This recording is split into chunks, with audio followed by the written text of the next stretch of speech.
When you are elected president, everybody's got like a vision of how that would be. Most of the time it's just a dream for someone. I heard you, I think it was on Joe Rogan's show, you talked about walking in there and just walking in the Lincoln bedroom and saying, this is the Lincoln bedroom.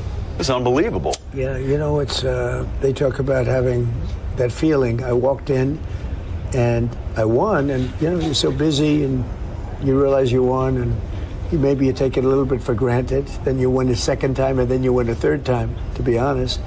But I stood the first time, and I was standing upstairs in the beautiful White House. There's no building like it. There's no building in terms of the feel. And I'm standing right outside with our First Lady, who's now a movie star. Yes, she is. It? She's got a very successful movie. But I'm standing outside of the Lincoln bedroom, and I'm looking, and it's so historic. You know, it's Abe Lincoln. It's a big deal. And it's a little bit of a deja vu, or it's a feeling of like, have I been here before? What's going on? And it really is something. It really is something. When I did it the second time and then the third time, and that is deja vu, because I've been there, I've seen it, and here I am again. But when you stand in the White House and you see all of the great history from Lincoln, you could go to the first, the second, and the third time, and all the wonderful folks that were in there. And how is it going out there, my fellow world patriots? I'm glad you guys could all join us today. Hopefully all of you guys have power out there. Obviously anybody that's listening to me has power. But we got walloped here in the Northeast with just about 2 feet, give or take. You know, some areas got a little bit less, some areas got a little bit more. But yeah, we got 2 feet of snow, and I put my son and a couple neighborhood kids on the case today because I started finally catching a little bit of what my son had, and I'm like, yeah, you were sick last storm, and I was shoveling, and you're 15, you can go shovel this time. But well, of course, let's bring in Miss Lisa and Mr. Mac, and then we can get this party rolling along. We bring you episode 197 of Hold the Line, and Miss Lisa, how is it going over there in the UK? Hopefully, you guys didn't get walloped like we did. No, but I think we're due another cold snap. We've had pretty mild weather over the last few days, which has been, you know, a brief interlude, you know.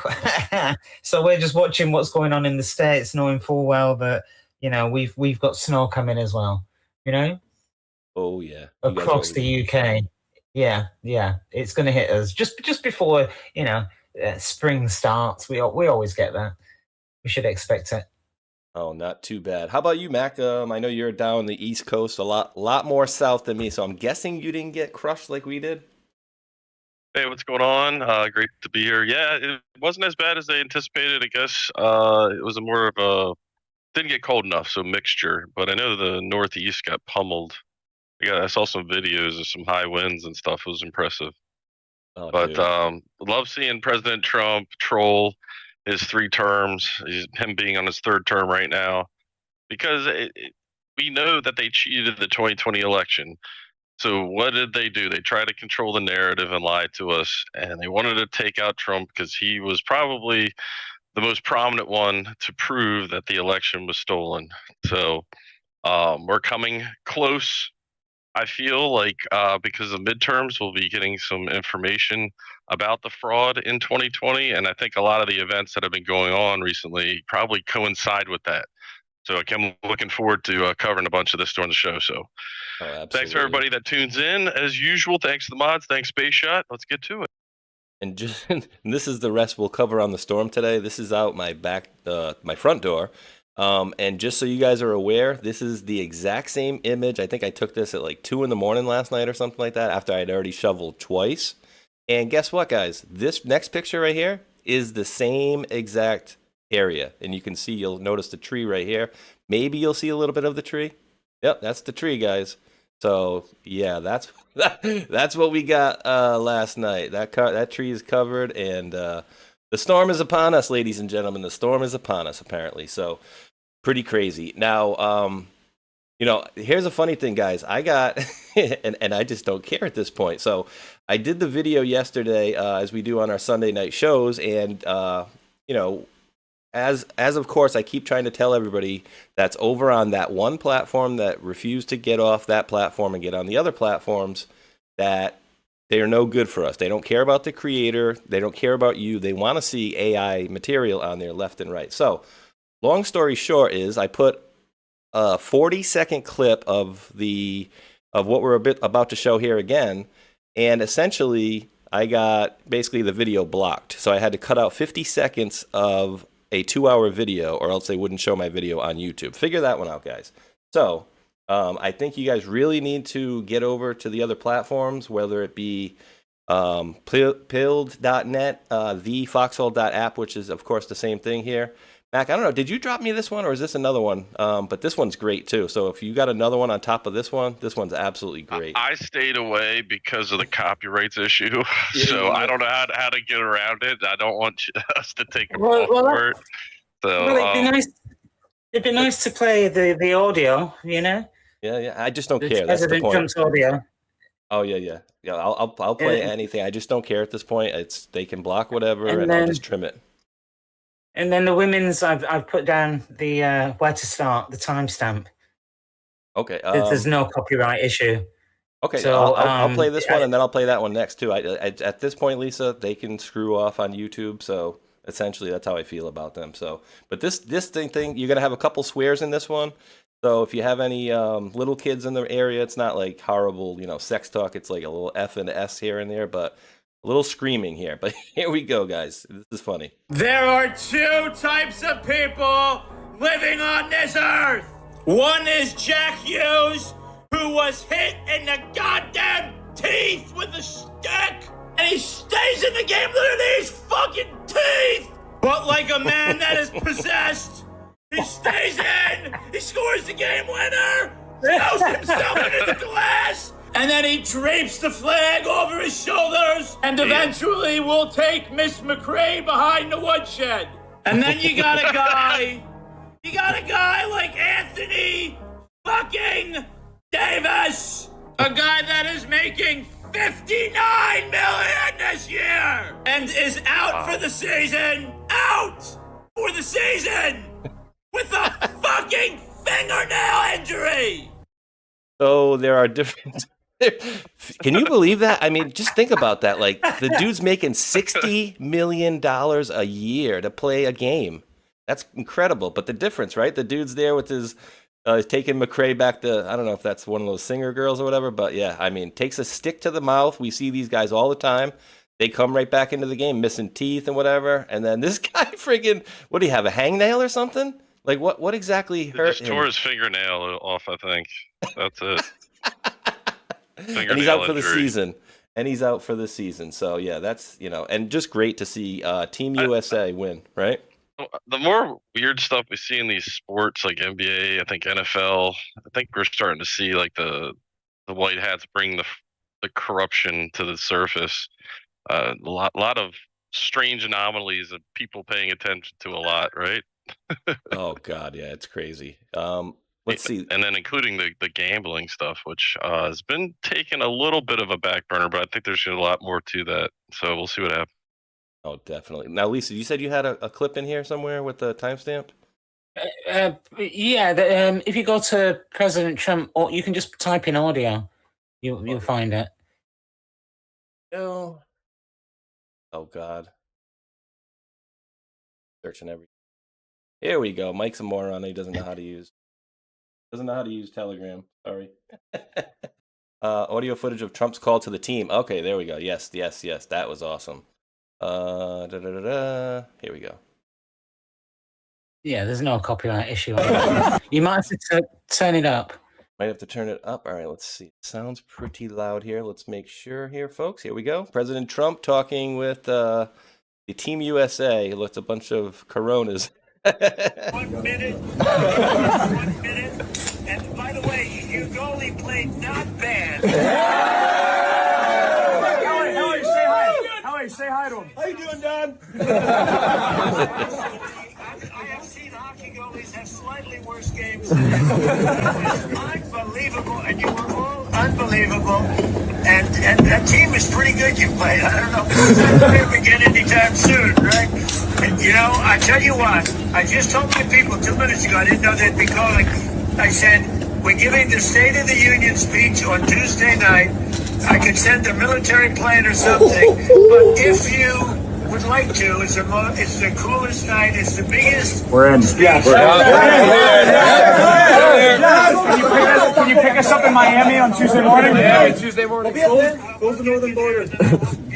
We'll get cash and we'll get the military to get you guys over. Let's go. Boys are going to the State of the Union. President, I can tell you, you don't have to worry about the weather or land.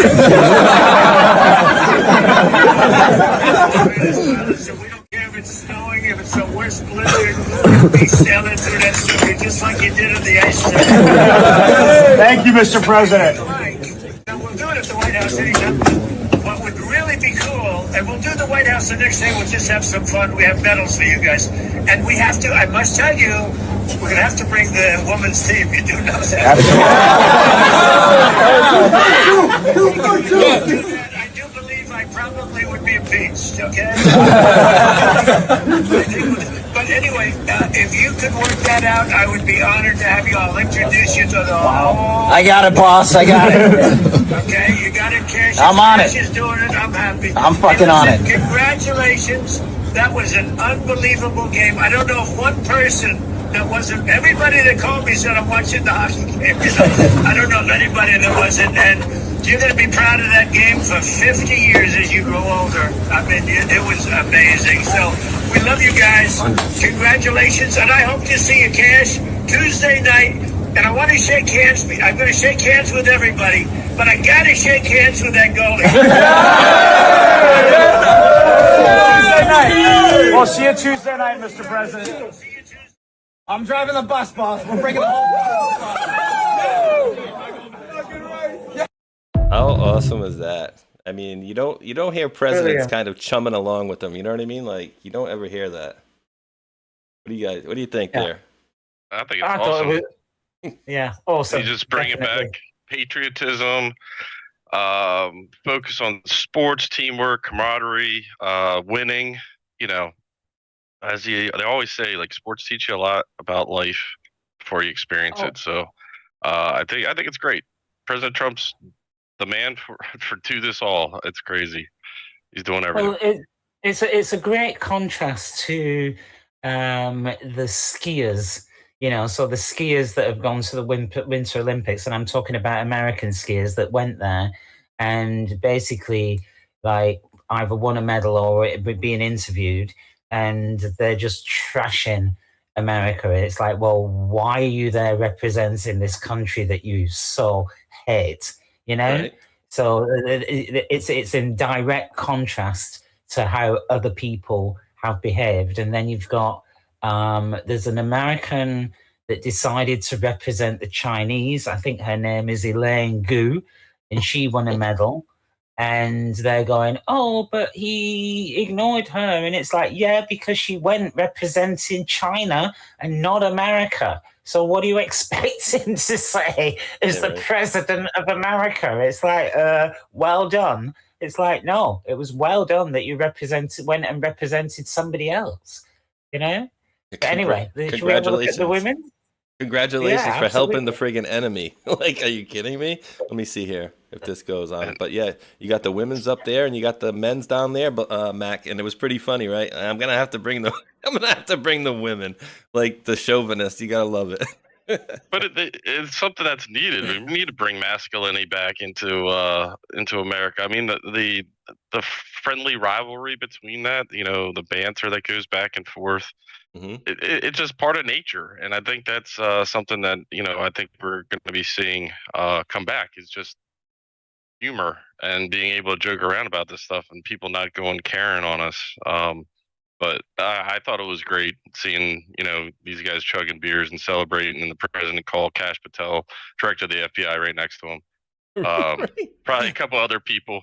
But, you know, it just seemed like President Trump was like, if you're in Italy, you need to go, and they win, I expect a phone call. You know, one of those missions for Cash. It was awesome. And Lisa, this is the guy right here. He's I think that's the guy, or at least that's one guy that's missing a couple teeth in the front. But he looks like he's maybe pointing one, but also pointing to his teeth that are missing. And I think, like they said, that was the game winner. And he's going to get free dental work, by the way. Oh, I'm sure. No doubt. They're going to use him as an advertisement.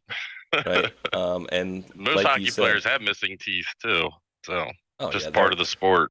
They're all veneered up. Eric Matheny says the last FBI director was raiding Mar-a-Lago and targeting parents who voiced opposition to their school boards.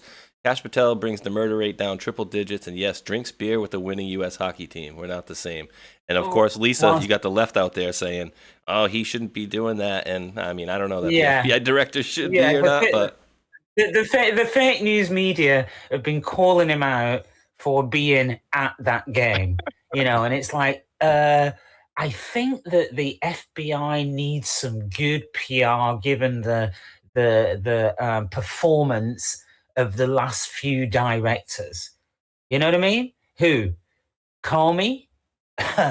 Okay, he did. It's like really bad relations with Comey, And then who else was? Anyway, you know the score. But they've all been calling him out all day long. Guess who's posting pictures of him with the Marines and in Italy this past week? Kash Patel. He he was there doing investigations.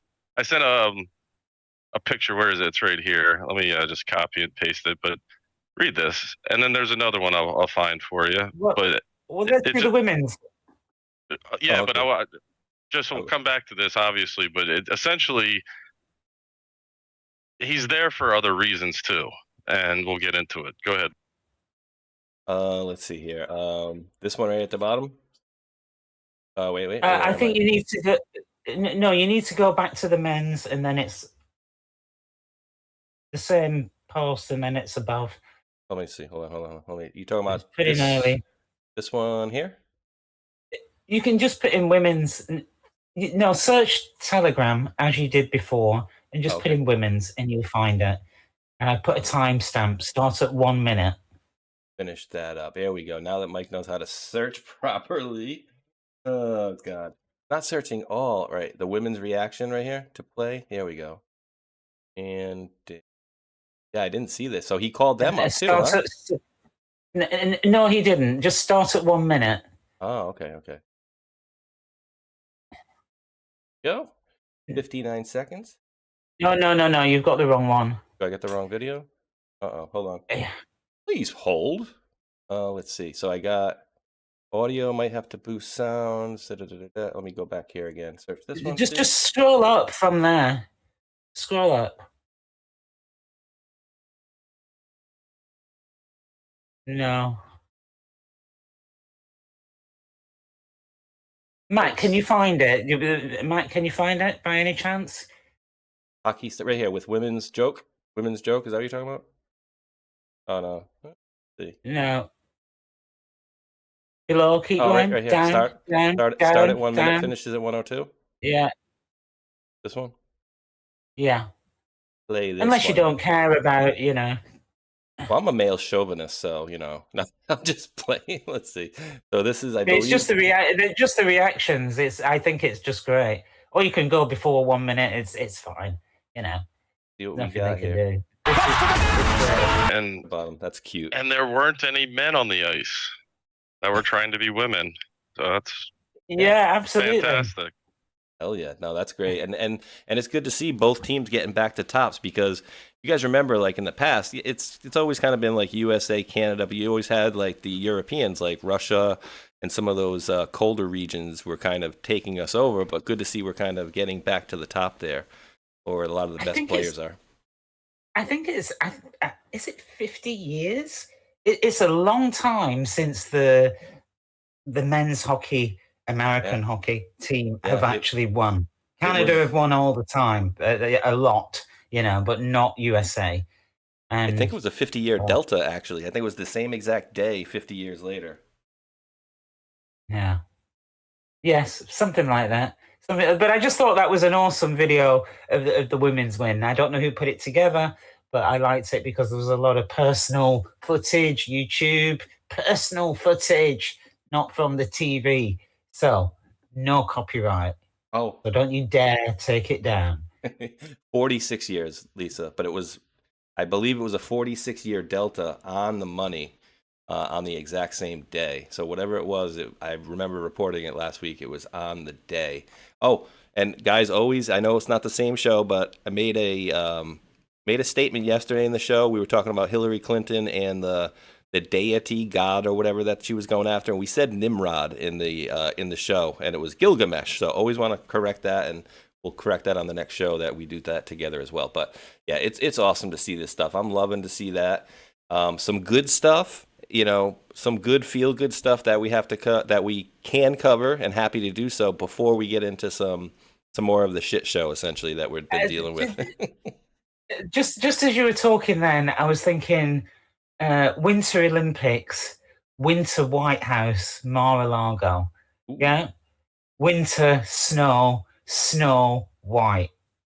And Snow White were the one of the characters that Jess Daly from JP Morgan, who exchanged 1,500 pictures and messages with Epstein. Ugh. Yes, they used Disney characters to describe the girls that Epstein was sending Jess Staley pictures of. And remember, and I know I keep going on about this, and in the show, you've heard me say over the last couple of years about Jamie Dimon at JP Morgan not being a good guy. And it turns out the guy has lied. So after January the 6th, they shut down all of the Trump family's bank accounts. And when President Trump said it, Jamie Dimon came out with an interview and said, no, we did not shut down your accounts. Well, it turns out they've just admitted that they did. And it was politically motivated. There was no reason, there was no suspicious activity, no nothing. And they shut down the business accounts, which they've got loads, and the family accounts at JP Morgan. So President Trump is now suing JP Morgan, because imagine the embarrassment and imagine the spectacle of going to another bank and saying, JP Morgan shut down our accounts. Do you know what kind of suspicion that would bring up with the compliance department and know your customer? Well, it's a pain in the butt. I don't know for certain, but I'm telling you it's a pain in the butt, because they're going to be asking questions of why your account was shut down. And they gave them 2 months to find another bank, and they're being sued. And he's just had to admit it. But I'm telling you, for years he's been saying, no, we didn't do that. They did the same to Nigel Farage, Coutts Bank in the UK.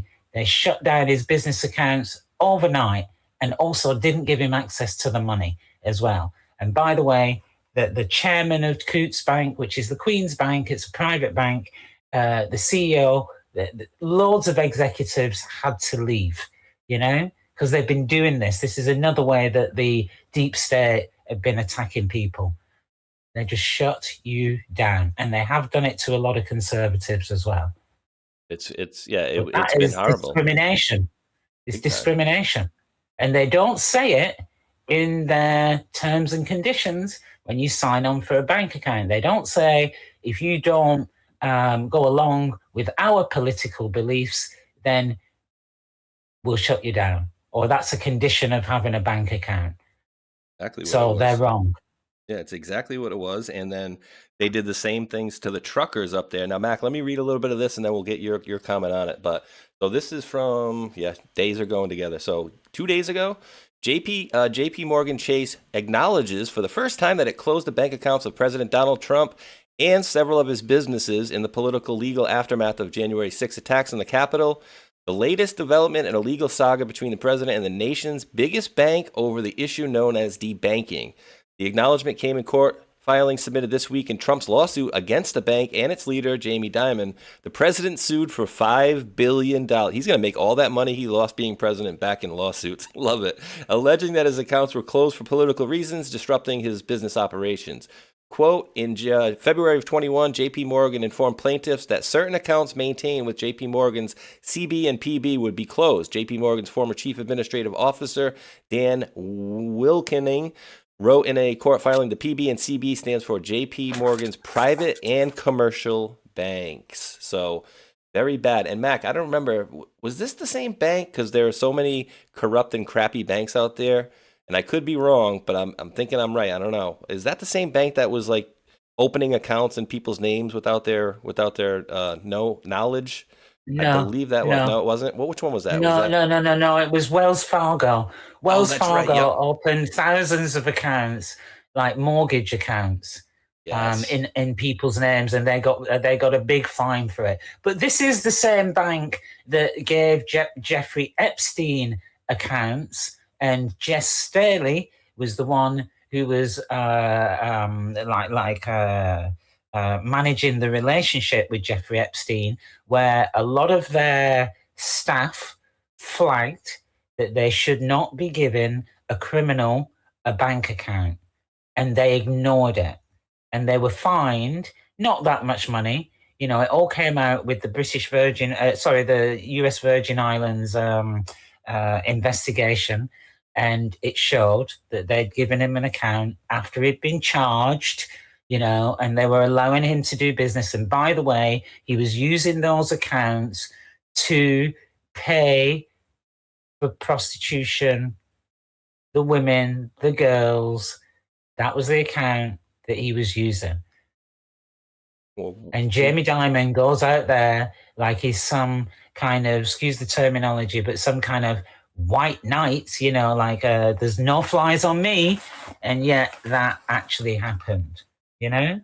So they were the ones giving Jeffrey Epstein lovely bank accounts and letting him operate. And staff flagged suspicious activity, like suspicious activity reports that they're supposed to do regarding compliance, and they were ignored. So that's lovely JP Morgan, who have about, I don't know how many quadrillion, that's 14 or 15 noughts, you know, in derivatives, which are just crap, really. In other words, they owe a lot of money, even though they make a lot of money. And Jamie Dimon gets paid a lot of money. So now you know why I keep going on about Jamie Dimon, because there's all of these people that present themselves as if they're kind of, squeaky clean. Yeah, and they're not. Obviously. Not even close. And you got, you says over 4,700 transactions totaling more than $1.1 billion for Epstein, including payments to victims and allowed for large suspicious cash withdrawals. So, Mr. Maxer, anything you'd like to add about Mr. Epstein here? Or then we're going to get into this guy next, because that was fun too, Mr. Mendelsohn. I know Lisa has a particular anti-affinity for. But go ahead, sir. I don't know if you mentioned this, but when I was looking in the past here, it looks like there's an open investigation with J.P. Morgan Chase, unless it has to do with the Trump thing that just came out. But this one says there's ongoing investigation, including a new probe into Epstein's tie to high-profile figures like Bill Clinton, Reid Hoffman, and J.P. Morgan Chase. So there's possibly more to come with that. But I agree with everything you guys said. Interesting. And I'm wondering when was this? So was this brandy new, Lisa? Because I remember we covered him last week resigning, right? Lord Mendelsohn, or right. X. Yes. So he's resigned from the House of Lords. He was sacked from his job as the ambassador to Washington, D.C. Now, remember, he got put in that job even though Keir Starmer knew his background, which to me is complete disrespect for the administration, to put somebody in there who they know is connected to Jeffrey Epstein. You know, pictures all over the place, him in his underpants and stuff like that. But what's happened is both him and Andrew Mountbatten Windsor, both of them in the Epstein files, it shows that they passed on private government and Bank of England information to Epstein, and it's information that might affect the markets. So it's kind of like insider dealing and all of that, but it could be they're being investigated for treason, yes, by the UK Parliament.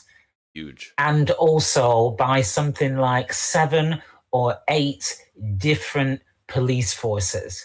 Because also Andrew, it looks like Andrew took flights from the Royal Air Force bases, so the military bases, and also the Epstein's plane landed at, like RAF Bryce Norton or something like that. So in other words, Epstein's plane was landing at not just normal airports, but also military airports. And Andrew was being shipped around. Now, the other thing that comes in now Real quick is, go ahead. Now, are we gonna? I'm getting the feeling that there's other mentionings of like financial crises, like the 2008 one, and then we had one with the Crimea, I believe, that occurred, and they're in the Epstein files. And, yes, and we still have at least 3 million allegedly that are going to be released yet, and it would appear that they're kind of orchestrating these events to occur so they profit off of them. Yeah, but because, like, say, 2008 with the crash. So one of the things Mandelson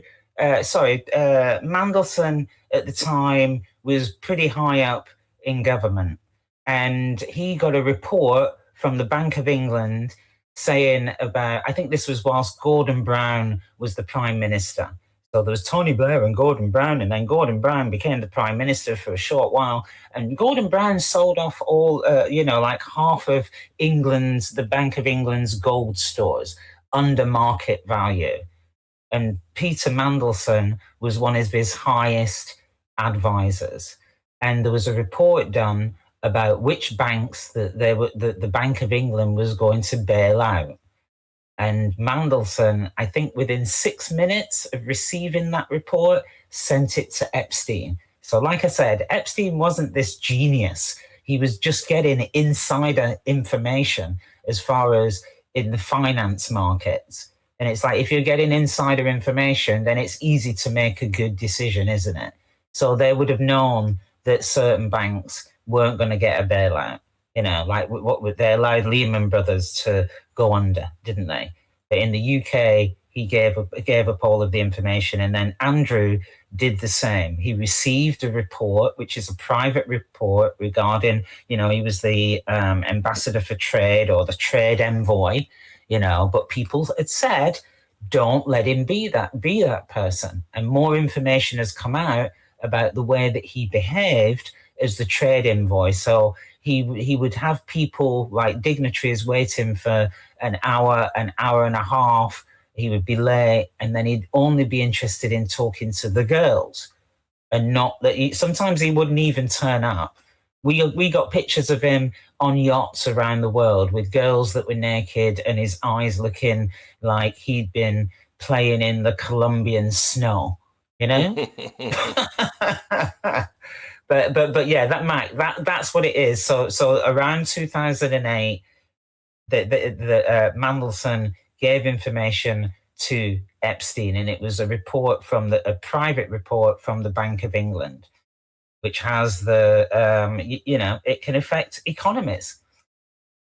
Shouldn't have been doing it, and that is possibly treason. That's what they're looking into right now.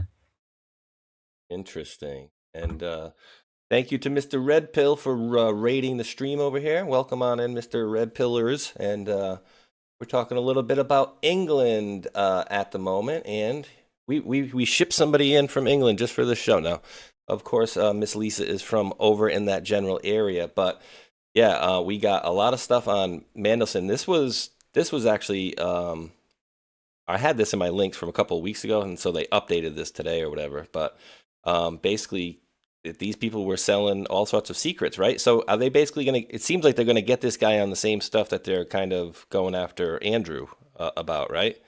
Selling secrets rather than his Pinterest activities.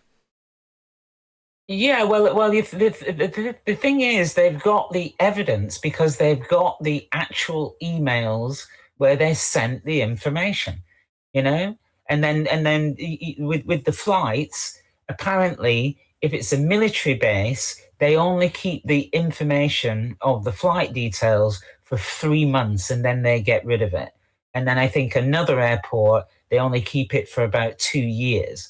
So a lot of information has actually gone, but they've now found that Epstein kept all his videos and all his paperwork. So he knew he was going to get raided by the police back in 2008 and 2019. So he got private investigators to distribute his communications into private stores around America.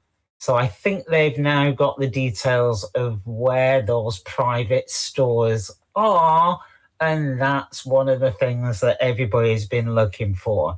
So people are decidedly nervous. Yes, I think that Mandelson and Andrew, because it's so blatant, I think they're just being used as an example. So look at how Jamie Dimon, JP Morgan are being caught, Andrew being caught, Peter Mandelson being caught. I think there will be other people that fall into a similar net. You know, there's people resigning left, right, and center. Even the guy who's in charge of the Olympics, you know, he's been snared by the Epstein files. I don't know if he's resigned as yet. I think he may have. But I think it's all interesting. Yeah. Incredible. So, Matt, before I switch to the next topic, which I'm not 100% sure on, and I'd like to get Lisa's comment on that, I want to make sure if Lisa, Mac, if you have any comments on Mr. Mendelsohn or Andrew's activities. Yeah, just in the background, the close relationship to the Rothschilds these people have, and the Soros family. Oh, that's coming back into the fold, right? I don't know about the Soros family, but definitely the Rothschilds. I'm right now looking into that, but it could be the Rupert Murdoch family. Interesting. I don't know. Well, I don't want to say too much here. That's not right. So, all right. So for everybody out there, you know, we have the Crown Estates. Now, everybody thinks that the Crown Estates belongs to the Queen. Yes, the Crown, the Queen, the King. And it's like, let everybody know that the Crown Estates is actually run by the Rothschilds. Because if you go back in time, and how do the Rothschilds and the banking cabals kind of take over? They make a country go to war that they can't afford. They have to borrow money. They did the same with America. They have to borrow money, and that's where they're able to take over. So who would have been borrowing money around the time of the Napoleonic Wars? It's like, well, it would have been the monarchy. And the monarchy have Crown Estates, which owns all of the coastline of England and other land. I think the Queen owned 1/6 of all land in the world, which would be a lot, right? So Crown Estates is run by the Rothschilds.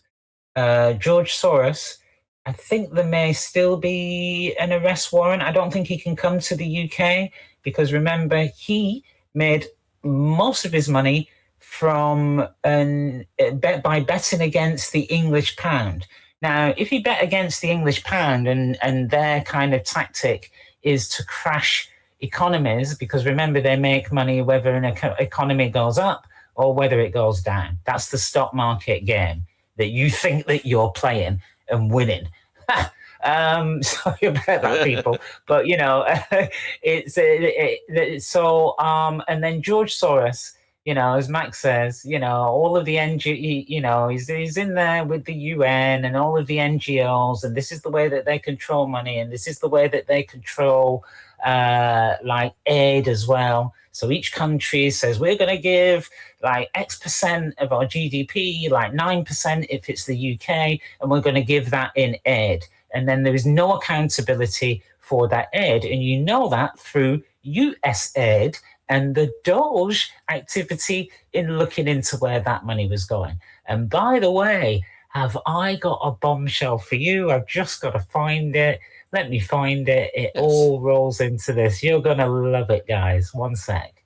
No problem. And just for people that are remembering this from the drops, what Lisa was talking about, yes, they absolutely manipulate the stocks. I mean, do you guys think it was a coincidence that Q was dropping about all this stuff about manipulation, and then all of a sudden they dropped the friggin' points, 666 points exactly, 666. That's not a coincidence. So we know symbology has always been these people's downfall and whatnot. And another portion of the Epstein files, they talk about the ruble, and here I'll fire it down there for you. Crashing the ruble, yep, absolutely. Yeah, crashed, and this was during, I think, the Crimea times. It's all the way at the bottom. And it just kind of giving us little tidbits of information that these are people that actually manipulate, can like make investments and make huge dividends, off of maybe a small portion of their own money, and control things because of their relationships. So, the warmongers, people pro-war, well, if they have a lot of money, they can, short, say, the ruble and know that Obama's going to give up Crimea, and that's going to destabilize their economy, and therefore they're going to make money off of it. So this is like that insider trading, but of epic proportions. I'm just wondering what else is going to be, come up. I said originally at 9/11 a while back when this first came out, because not just because of Lutwig, but because of the information that's being passed around, and it just seems like this is like the inner workings of like a huge, deep state that's been working decades. So you gotta kind of think that there's some significant events that they're profiting off of and also causing. So I'll leave it there. Like I see Lisa just put something in there. Yeah, Lisa, I'm going to get to that. Oh, just hold on a minute, Mike. Don't put anything into the channel, if you will, just for a second. Just give me a minute. Yeah. Well, as Lisa's grabbing that one up here, you see them talking about nav highlights, binary below, blah, blah, blah, blah, blah. But at the bottom here, you see them say, ruble short, let's play. And also, this is what I wanted to bring up for you, Lisa. I'm going to block the screen just for a second. Let me put that back on. We'll do this for a second. And I just wanted to pull this one up. This one's from a couple weeks ago, guys, but just, for everybody's little refresher, not only was he doing, all these deals with everybody and whatnot, but some came from deals arranged by Obama's fixer Kathy Rumler with the Obama DOJ. Epstein was paid $25 million to negotiate for Ariane de Rothschild with the Justice Department. And so basically, she's going to have to pay a penalty of like whatever, $45 million. But then Epstein gets 25, and Kathleen Rumler, who just resigned last week, gets another 10 million. So she gets 10 million. Epstein gets 25 for negotiating a deal with the DOJ and a Rothschild. That's who you bring in, the fixer. Interesting. Okay, Miss Lisa, do you got stuff ready, or need another minute? Yeah, there's an Instagram link that I just put in the bottom. And then there's a couple of excerpts. So I want to just thank Misha D for this, and also Agent A1. Yeah, this is worth listening to. This is pretty great. Okay, let's unveil this for everybody. Here we go. I wouldn't call it great. Not the best of things. Okay, and yeah, so it looks like it's going to be English. So here we go from the beginning. Come on. Refresh. There we go. Parts of our country into a playground for the super rich. Children, vulnerable kids from poor communities were taken, stripped, released into isolated terrain and hunted like animals. Guns, dogs, helicopters, for sport. Survivors describe Jay-Z and Beyonce being there on at least 3 occasions, laughing, directing, even killing when the moment felt right. I'm an inspector with the Lagos State Police Command, 15 years on the force. I've seen corruption, I've seen crime, but nothing like this. We have names, dates, locations, credible enough to open a formal case. My team wanted to move fast, issue international arrest warrants, request Interpol red notices, question Jay-Z and Beyonce through diplomatic channels. We had enough to bring them in for questioning, to seek real justice for the victims and their families who still wait for answers. But then the calls started, not from Abua, from Aya, very high. The message was the same every time. Drop it. Shut the file, no further action. They said if we pursue this, if we name the celebrities or push for extradition, billions in development funds, health programs, security assistance would be gone overnight. Epstein turned parts of our country into a playground for the super rich. Oh my goodness. I wish there was a certain letter that was attached to the 17 that would have told us about these hunting parties back in the day. Gee, I wish the drops would have talked about the Black Forest and hunting parties that these elites did. Then we would kind of know that this was legitimate. Oh, wait, they did. Very interesting stuff. That's pretty cringy, huh, Lisa? And you have more for that. Yeah, there's a couple of excerpts from the Epstein files, which they're emails from Epstein. You can see what they say. So, you know, we talked about George Soros, we talked about the NGOs and all of that, and the way that it all connects. Like, let's complete the circle. Is, you know, Africa gets a lot of development funding. How are they controlling the development funding? Through things like USAID. And what this guy, this Nigerian policeman, is saying is that they've tried to report the people because they've been having hunting parties. Remember, there was a lot of flights to Africa, and they were saying, oh, but it was for charity, for the Clinton Global Health Initiative and all of that. Remember Chris Rock, Bill Clinton, everybody, and Epstein on the same flight, you know, and I think that's an interesting connection to make. And they're saying that they're not allowed to report it because these people control the development funding for their country, and they are slated to lose billions if they do. And that rolls into your post regarding the UK space shop. But here you have some Epstein quotes, so you can see what it says. Wow. Thanks. Thrilling hunt. Ariane de Rothschild. Going to mean Lana's party now to hunt.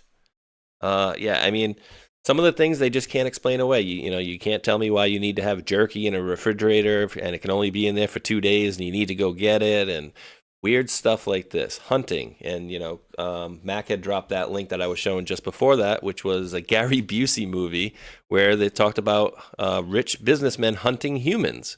What do they say? Ice-T's in it. He's the homeless guy. Oh, the black homeless guy. He's being hunted by the white wealthy. Oh my God. Don't they say, what is it? Art imitates reality? Is that where we're going with this one, I think? Art imitates reality. Yeah, unfortunately. Lisa, did you have more in this one, or okay, that was that. That just below that, you know, just below. There's all right. So get that, so you can see what it says. Guess what? They're hunting. They're N blank blank blank S. Snipe hunt is over. Moon crickets in field bag. Guess what? They're NI blank blank blank blank S. I think you guys can fill in the blank with that one. Derogatory term for NIGGERS. So there you go. Oh, we're the racist side. Not racist at all. They're not racist at all. We're the racists. Remember, we forgot we're the racists. Well, interestingly enough, when it comes to something like adrenochrome, Yeah, let me just give you this little nugget. When it comes to adrenochrome, well, apparently black people, their blood is creamier. So it's the creme de la creme of adrenochrome. And if I remember rightly, black blood has more calcium in it or something like that.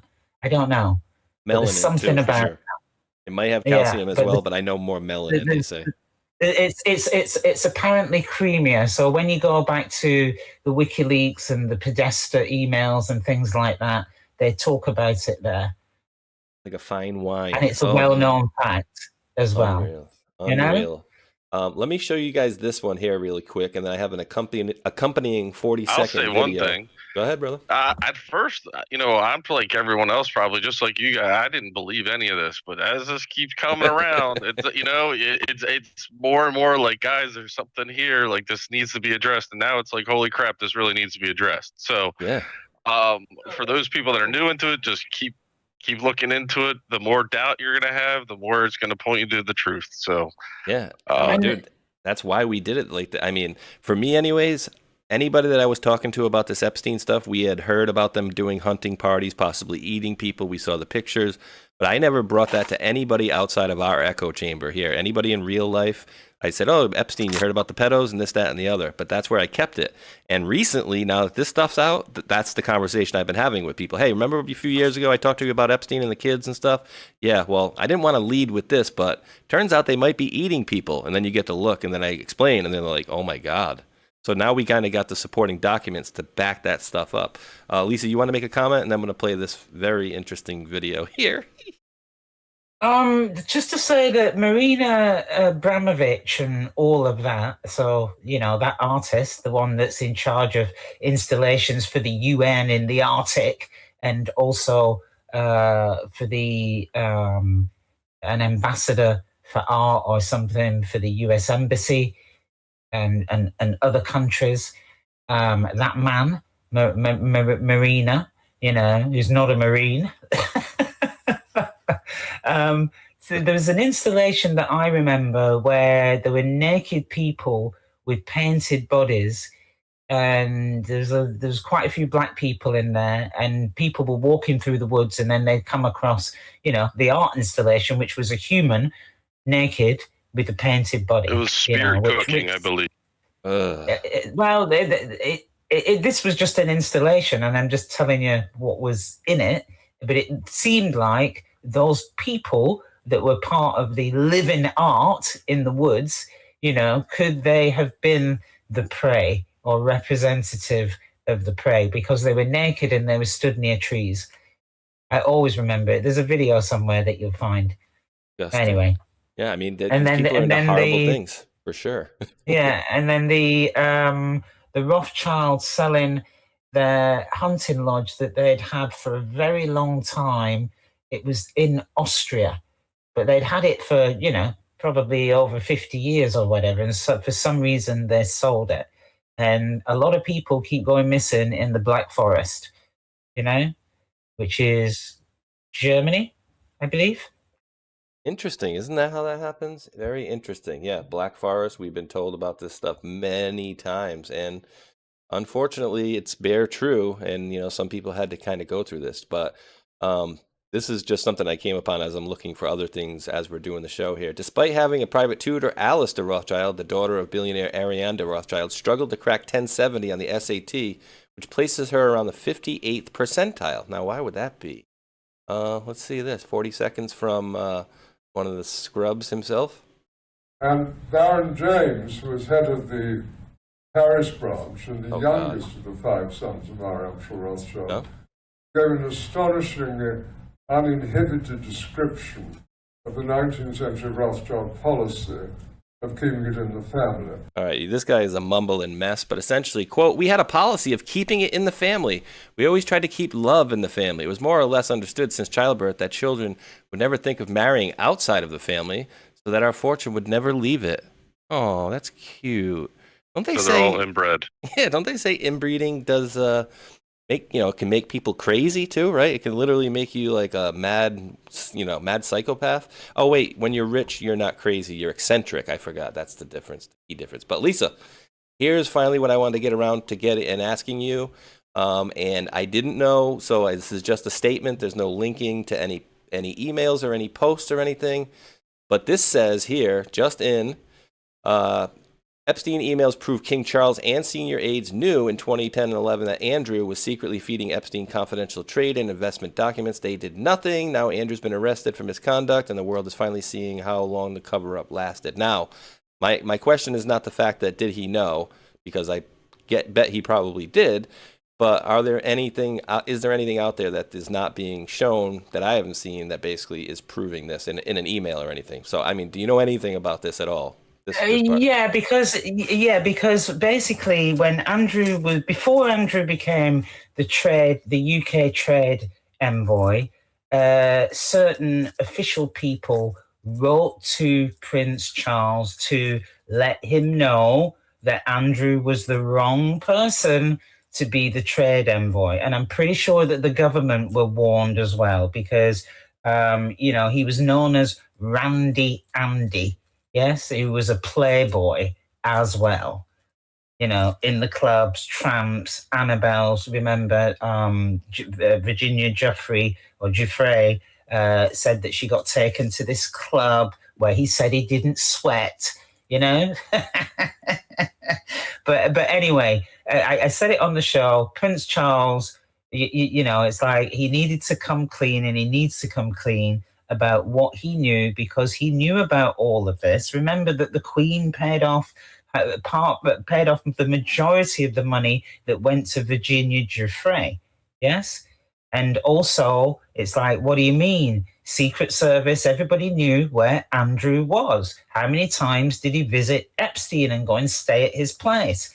Remember the famous picture of Andrew and Epstein walking in somewhere like Central Park. That was after he'd been arrested, after he'd served time, and after Andrew said that he severed all contact with him. And then you can bring in Andrew's ex-wife, Sarah Ferguson, and what's going on with her and their children as well, But yes, they must have known. And I've said it myself. They knew what was going on and never said a word. So that's probably why King Charles is at the moment saying, of course the police should be allowed to investigate, and, we'll assist wherever we can and all of that, because it should have been done years ago. They shouldn't have had to be forced, And again, it's about the privileged elite. So the royal family do not come across clean about this. William's already saying that he can't rest, at the moment. And it's like, yeah, because you all knew, and you never said a word, You never said a word. And it's like that you got to ask the question, is it because you thought that he could get away with it? Because as he said, as he was being arrested, I'm the Queen's son. Not anymore, you ain't. Not anymore. Let me see. But there's lots of information to say that they knew more than what they said. And only after being forced. Remember I said a few weeks ago, it's like, hey, don't be quiet. You need to say something, because this isn't looking good for the royal family at the moment. And then eventually, William put out a statement, and Charles put out a statement. It's like, yeah, but you're too late. You're too late. All of those victims, all of those victims. And his interview with the BBC, organized by his daughter, who also knew that Epstein had been charged. So they want to keep the daughters in the royal family, and it's like, maybe not, maybe not, because there's communications going on there, and they helped. And maybe one of them was trafficked. We don't know. Yeah, I'm guessing, unfortunately, a lot of them. And now, Lisa, this is something I've seen that's kind of new to me. I don't think it's this one. All right, and this is the said art in Brussels that you were talking about earlier, and then this. So this is new for me, and I brought up the right here. I'll just pull it here so you guys have it. So this is the account that they're basically referencing, and it does look like it's co.uk, so it is UK based. And then this person is saying, oh my God, they're torturing kids, distressing content warning. How can this be allowed to happen? Why are the media ignoring it? A statement from the rape gang inquiry that is harrowing beyond belief. Police involved, torture rooms, filmed evidence, murdered girls, dogs used.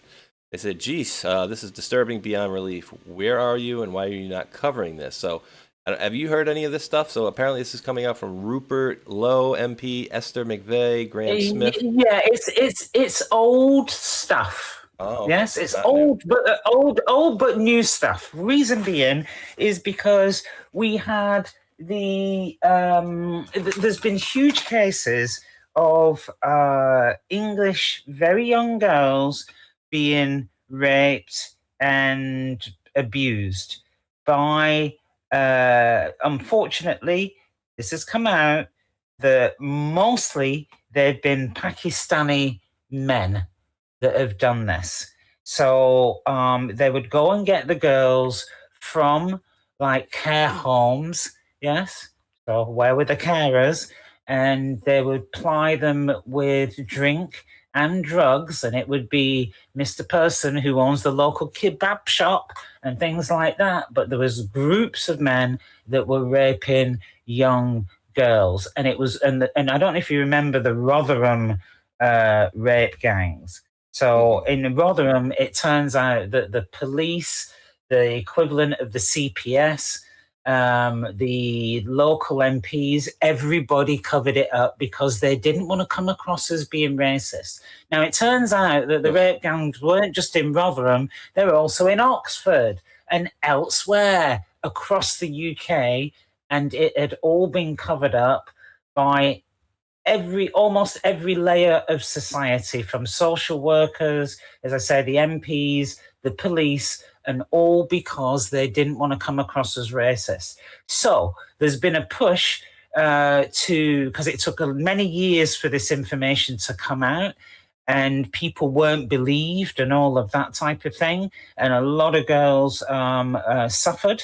And now there's supposed to be, they tried to set up an inquiry, but this particular government, the Labour government, Keir Starmer's government, it seems that they bungled it purposely, and I say that purposely. So they set up an inquiry, and the girls didn't want to be involved in it, and it was because it was biased from the start. And Keir Starmer has just been covering this up. They haven't allowed the inquiry, like under Theresa May, there was supposed to be an inquiry, and then they'd always put somebody in to head the inquiry that had a conflict of interest, let's say. And this is the way that they delay information coming out, because there's an election coming up and they don't want the effect of that. But it's a lot of people, it's a lot of men, and it's a lot of victims. And this guy, Rupert Lowe, who maybe was part of the Reform Party, he is bringing it out. And they call them the Muslim rape gangs. And I'm not being racist. That people have been charged, and you will find, if you just look it up, they were all Muslim. Yes? So, disgusting. Go figure. Right? And, it's, people should... And that's the thing I don't understand. It's like there's no country on earth that that's okay in, right? Like not that I'm aware of, or any place I've ever been. But I could say even in the slums of the worst place you've ever been, a bunch of guys raping a woman is never acceptable. So the whole idea of they just didn't assimilate to our no. This is something different altogether. And then we had the same type of stuff happening. It was called Bagabazi over in the Middle East, where they call it the boy dance, essentially, where people were basically having sex with young boys and whatnot, and you even had people that were in our military beating the snot out of people, and then they were getting reprimanded because, well, hey, it's their culture here. It's like, really? Yeah, this is some really screwed up stuff that was allowed to go on here for a very long time, not only in the UK and Middle East, I'm sure in the United States, everywhere, absolutely everywhere. So, Mac, anything you want to add to that one on this topic, sir? Nope. Beautiful. Okay. So let's see. I think we capped out the Epstein stuff. I think rape gangs. Okay. Anything else you got? Can I just add one more thing? Yeah, Absolutely. there's a bit of history to this.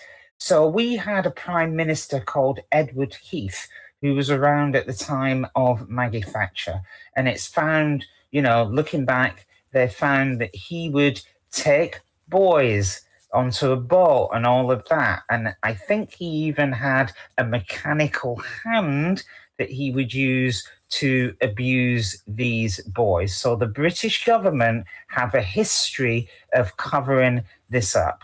There wasn't just Edward Heath who became prime minister. There was another politician, and I'm telling you, the guy must have been way over 600 pounds. I remember him. He was a big fat bloke from the northwest of England, near where I'm from, and he also diddled with boys. And this was like, boys that had been in care homes and stuff like that, and they had no say. And again, all of that was covered up. And then let's add, well, how does the royal family connect with this? Well, you've got, remember Andrew's name? What is it? Mountbatten Windsor? Well, Lord Mountbatten, he was going to, he's known for his, like the FBI, the CIA, and MI5, MI6, they all knew he had strange sexual proclivities to do with boys in care homes, especially in Ireland, I think it was. But anyway, they all knew about it. Nobody said anything.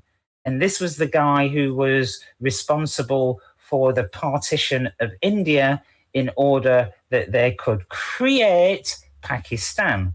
So remember, Pakistan was created. It wasn't an original country. Oh my goodness. So there you go. It's horrendous. Yeah. Absolutely. Few dots to connect there. Yeah, and my buddy Hulkinator, because I dropped the pictures of the storm earlier in our Discord, he dropped this one out a little while ago. Just in, Providence, Rhode Island has officially measured their most extreme snowstorm in recorded history with 32.8 inches of snowfall and climbing. Previous record was 28.6 inches when I was 2 years old during the blizzard of 78, which I don't remember at all. But it's absolutely crazy. So I even said it before this storm. Congratulations. Yeah, I know. We broke a record. Yay! I mean, I was so young, I don't remember even seeing snow back then, so I have no memory of it. I'm just happy my son's, he's 15, and again, I wasn't feeling so great. I'm feeling a little better than I was earlier, so I had him and the boys out front, 3 of them. I said, we got 3 of you? You're just hanging out there? How about 20, 20, 20? $20 a pop, $60, and one of his friends said, I don't want to take it. I said, no, please take it. You're helping me out big time. So, yeah, big one here, and, let's just say my back is none the worse for it today, and I'm happy about that. So, moving on, okay? Let's see, show links. I got one thing on our good friend from California who may go try to be, governor, but I think as some of these things progress, he's going to have some problems. Remember this guy here? Massive news. So I'm going to play, this is 3 minutes. I'm not going to play the whole thing. I think we'll get what we need out of it in the first maybe minute or so. Here we go. Massive news on the Palisades fire lawsuit as the judge has overruled the city and the state's demurs and is allowing the case to move forward. That means discovery time. Until now, our attorneys have had to fight for any information from state and local agencies about their failures on the fire because there's been a stay on discovery for nearly a year. Think about every insane thing we've already learned about what went wrong with the fire. That was all just me and my lawyers digging, wearing out the shoe leather. That was all without the ability to get records and testimony from public officials or the text messages that Karen Basura deleted after the fire. Well, now the floodgates are open and we're about to learn everything.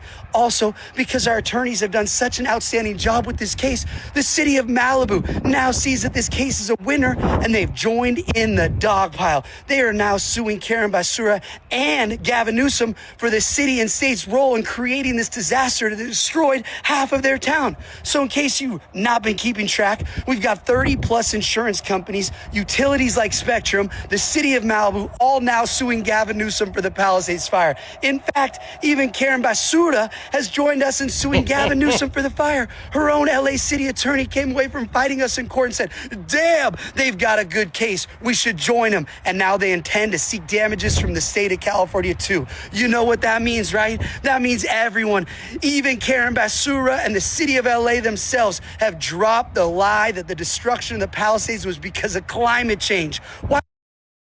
Sounds pretty good, Mac, for the citizens of that, anyways. But doesn't sound so good for Newsom. It looks like everybody's, even basura, which is I think trash in Spanish, is is turning on him as well. What do you think, brother? Yeah, Spencer's done a good job, and his lawyers. So I think isn't he running for governor? So he's I gonna run here. Double fighting for truth. Double duo here. Yeah, so he's trying to, obviously get some, representation. I hope it goes somewhere, So oh, I do too. It sounds like it is. But it sounds like everybody's, turning their back on him. That Karen woman, and then also the insurance companies, because they're like, listen, we're not going to have to pay for this because you were you were at fault for doing this stuff, not us. Why would we have to pay for your faultiness, essentially? Miss Lisa?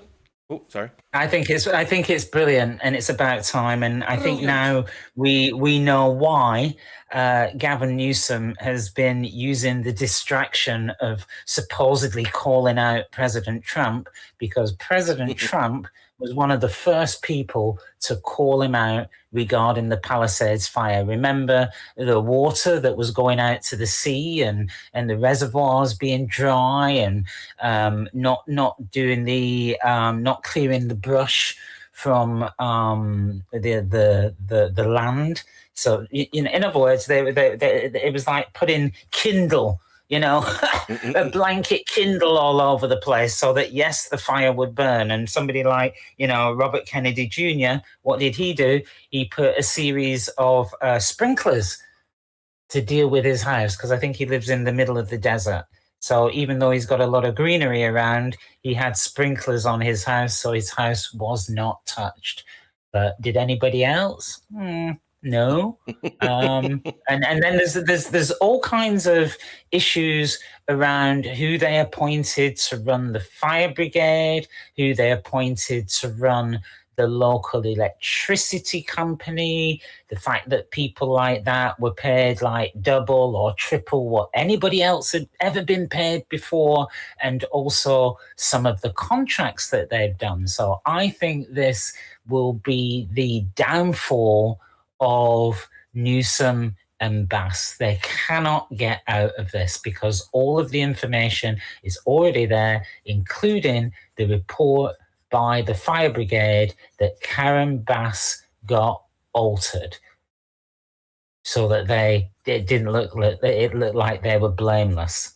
The fire brigade have been very honest about what actually happened, and she changed the report at her behest. And then she denied it. Yeah. And all of the people, I know that if you support the Democrats and things like that, it's typically a Democrat place. But it's like, now you need to get with the truth. And the truth is, these people did you wrong, and you lost your homes. And then they wouldn't give out licenses so that you could rebuild. And Gavin Newsom had already done a deal with maybe a Chinese company that they could buy. Oh, I don't know if there's a Chinese company. Sorry about that. But, but that they could buy these properties. Yes. So instead of rebuilding, people who've got money to rebuild their homes, the properties were being sold off. And he talked about it like that was a good thing. It's like, is that how he's making his money? Let's not get into the cartels. Where was that guy, El Mencho, whatever his name? Where was he found? Oh, You'd have thought it was in Mexico. Didn't they? But no. No? Or it was in California. Was it really? Oh, sharp. Because somebody's been, like more recently, there's been a lot of talk about how the Mexican cartels have been allowed to flourish in California. So Sanctuary City, all of that. But anyway, this false information. Check it out. It is CNN. I don't know. Well, let me see here quick, because I actually posted this on Twitter the other day. I don't know where he was found. Yes, and my question was, who killed him? Was it our military or their military? Because here's an interesting thing: Mexico's most wanted drug leader killed in military operation as clashes erupt and U.S. tourists told to shelter in place. And then they have a video, which I think I showed here. Let me get rid of this one here. He was captured in Tapalpa, Good luck with that. Jalisco, Mexico. Yeah, I don't know, but it was in Mexico. Then a shootout, and his son was captured. You're now entering the find out zone. Good one, Pepe. Tawa Pepe. Well, And 15 million. go on. I was just going to say 15 million. They had a bounty on this dude. And the only thing I was going to say is, beyond this, Lisa, is that they had like almost like a funeral procession where the National Guard was like bringing his body back in, but it looked like like they were respectful of him, not like, oh yeah, we got this son of a bit. You know what I mean? Like it was like, oh no, we got our guy that's been paying us. Which a lot of these people are paid off because it. What is it? Plata o plomo. You want the silver or the lead, right? You could take the lead in the head, or you could take some silver in your pocket. That's basically the option a lot of these people get. So yeah, that's about as much as I got on that, Lisa. And ChatGPT, your favorite, told me the Mexican military killed them, but who knows? Well, you can look up probably the best reporter for anything that's going on in Mexico, and I think his name is Oscar Ramirez, and he's got some numbers. It might be 37 on his handle on Twitter, and he's the guy. If you really want to know what's going on in Mexico, check out that guy, Oscar Ramirez. Yeah, yes. And I would follow him because he's right on the ground. I think it's him. I thought he had note letters after his name. But anyway, the people who are in touch said, actually, it was, remember that America, when in the president said that, the American president, Scheinbaum, said that the Americans got permission to do a training exercise. And then this guy gets caught. So it seems like Delta Force went in there and they got this guy, and the deal was that the Mexican government were going to take credit for it. Yes, but the Kash Patel actually said he let the cat out of the bag about Delta Force going into Mexico. So now the gangs have realized, they've gone, oh my God, so you've let the American military in us, we're going to burn this down to the ground. That is what is happening right now. Yes? Right now. Because the cat was let out of the bag. It wasn't the Mexican government, it was Delta Force, your best guys that went in there and took this guy out who was responsible for a lot of the trafficking, whether it's humans and whether it's fentanyl, and it all kind of, it all links everything from Haiti to Texas, everything is linked together. Mr. Mac, any comments on this one? And I agree too, because they also said that they were going to be doing stuff across the border. Essentially, and a lot of people are like, oh, well, you can't go into Mexico. And it's like, well, maybe they can, and apparently they can and have been doing. So, Mr. Mac, any comment on that one? And I got an interesting one after this one. Yeah, what you have on the screen, that the U.S. did help out, and the cartel. I agree with Lisa. They're also big in human trafficking and child trafficking. So, I see a lot of these cartels and everything. They're all linked to. They had links to probably intelligence agencies of some sort and money, dirty money. So we're seeing this collapse, and it's being replaced. So I think in Mexico, President Trump says that the president is controlled by the cartels. Said it in an interview of all things, and he's basically telling her, "Hey, look, we'll take care of it whenever you want," and she hasn't responded yet. So it's an interesting situation. All right. Here's a little nugget for you. So, what Oscar Ramirez is actually saying, this is a corker, let me tell you, is that those Mexican cartel, that Jalisco, whatever they're called, the ones running things right now, that they were trained by the Israelis. And they've been trained by the Israelis to get rid of bodies. So there's a journalist that went in, and there's the what are they called? The sicarios, the enforcers. They know about 5 sicarios, and these guys have been getting rid of people. And there's a journalist that went to one place, and they found the remains of 700 bodies. This is huge, guys. Ooh. This is huge. And they are being trained by the Israelis. That's what they're saying. So when we think about like Freemasonry and all of that, and they want a World War III.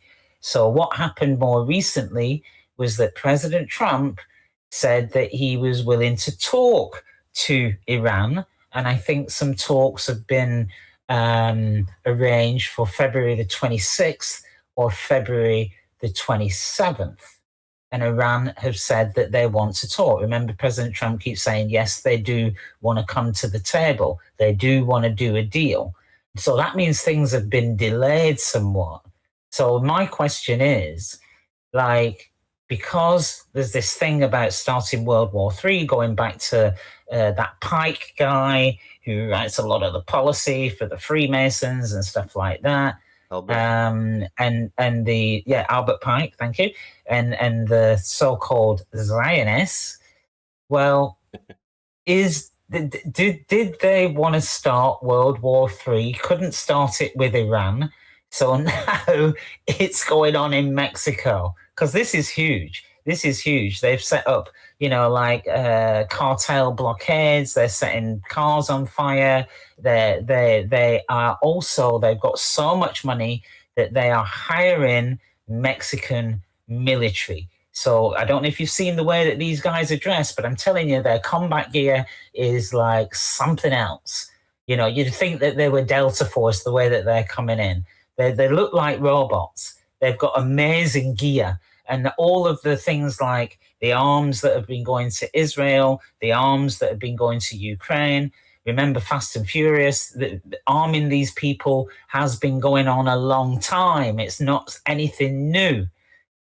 And apparently that is what they're saying. So I think this is going to get really, really interesting. But check out that guy, Oscar Ramirez. You get more information from him than anybody else that I have seen.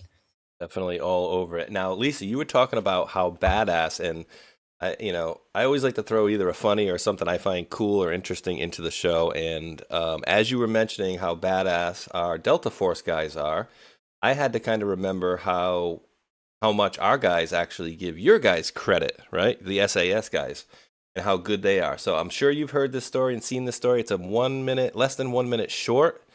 But I found it very interesting on especially what this guy talked about in the very beginning here. Oh, come on. No, go volume up. There we go. That's how bad YouTube is.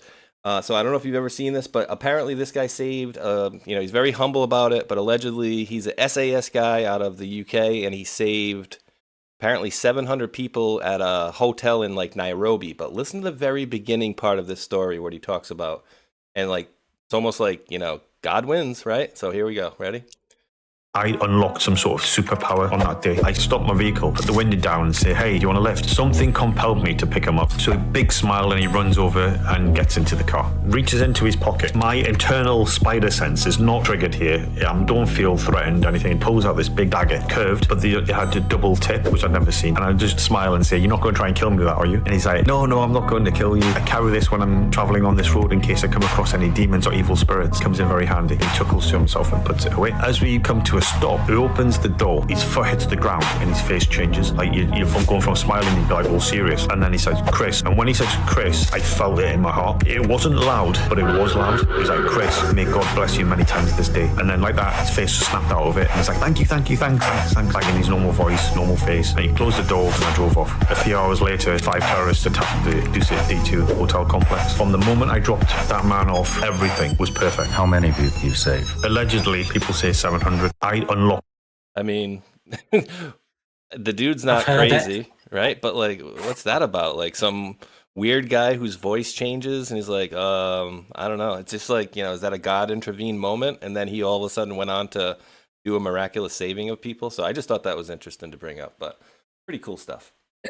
Yeah, I've heard it, and if you listen to the full interview, it's kind of spine chilling, and you hear what he did inside the hotel. It was like he was given superhuman powers to to save those people. Like, it is an unbelievable story. But by the way, when you said about Delta Force and the SAS, there is a connection.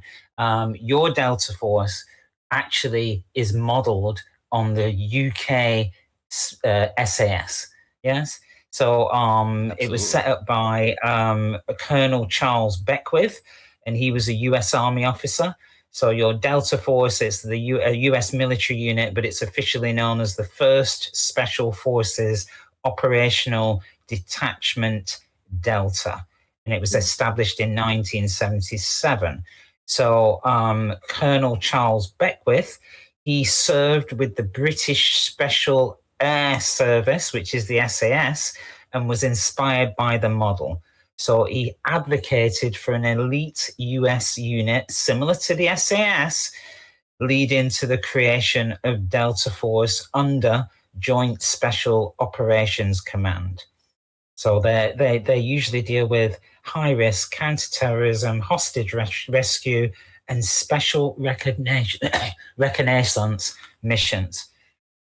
So there's no official UK Delta Force, Oh, yeah, so it's SA, and you hear the guys that do interviews in the Delta and the SEALs and stuff, and they're blown away by the SAS guys. They're like, yeah, they're really professional. I think the difference is they say it's just kind of like the Americans are more kind of jokey, like even though they're solid at their jobs and stuff, they're more straight line, like no humor, I think is kind of the way they said it, like kind of all business and whatever. And we kind of, not like we're ball busters and joking around, but like, we rib each other and stuff more than whatever. So, but yeah, I'm glad that they did. And I believe too, in the United States, it was, what was it, Kennedy that started the Special Forces thing at all, right? Like was it the SEALs? Kennedy Special Forces. Yeah, very interesting. So glad that they did that, and apparently they make a good duo. So let's see. I'm gonna bring up this one now, and this is, I think, the only thing I have on this guy. I just thought it was funny. Now remember, guys, it is highly racist to ask anybody to go to a voting booth and have to provide your ID for voting. It's just racist. Certain race of people just don't know how to find an ID. They don't know how to use a computer. They don't know how to find the registry. They're just dumb people, right? And I jokingly say that, of course, because that's the way they want you to think about people. But then we have this situation occurring in New York at, in my estimation, breakneck record speed. And here we go. Due to the historic nature of this blizzard, we've increased pay to $30 per hour. You can walk into any DSNY garage until 8 p.m. this evening and starting again at 9 a.m. tomorrow. All you need to bring is 2 forms of ID to ensure you get paid. In addition to DSNY, the DOT has also cleared over 1,300 sheltered bus stops so far. All of this is managed through DSNY's Blade Runner 2.0 system.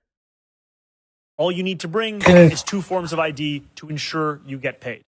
In addition to DSNY, the DOT has also... This is why I think this guy's such a white hat psyop.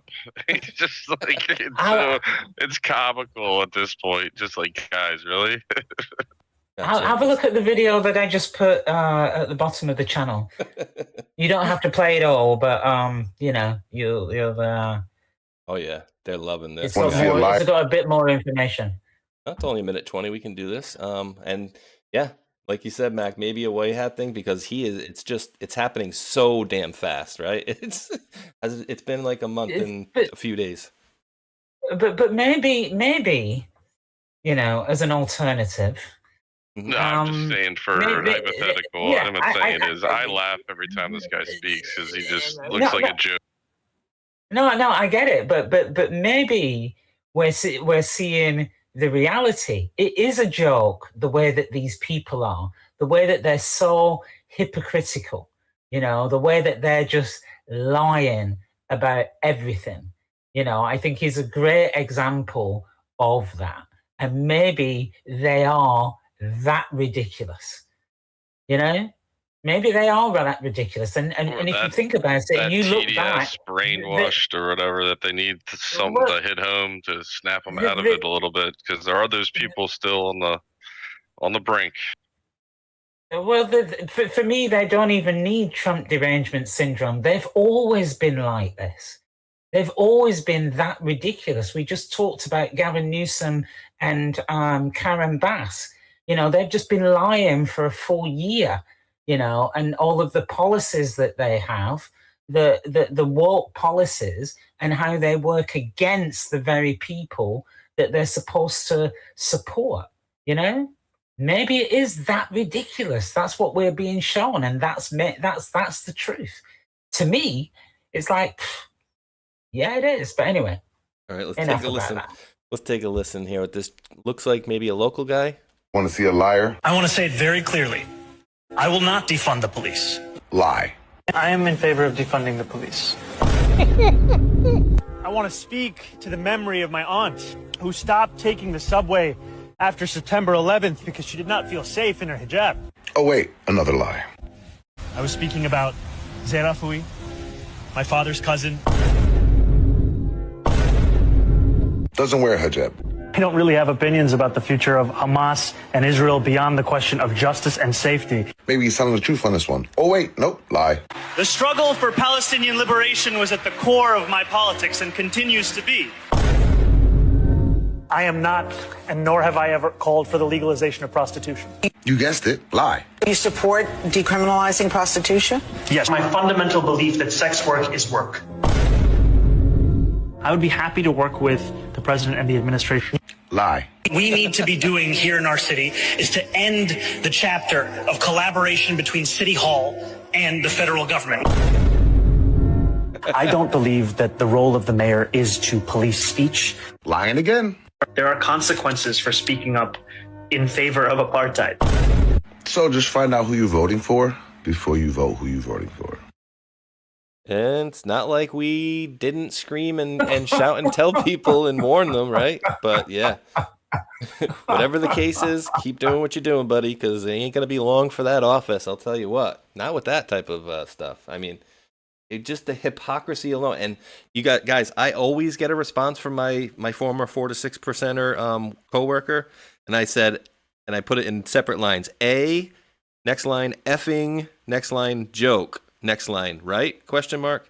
No, you don't need ID for voting. That's racist. Mondami, hold my beer. And then I dropped the link to that, and I said, how TF do you not see it? Oh, because Orange Man bad, right? And so that was 3 hours ago, and I just hit him back again. I said, so you didn't have a response for that one. I didn't think you would. But how can you argue with something like that? They're just, oh no, you want to get paid $30 an hour to go shovel some snow? You need 2 forms of ID.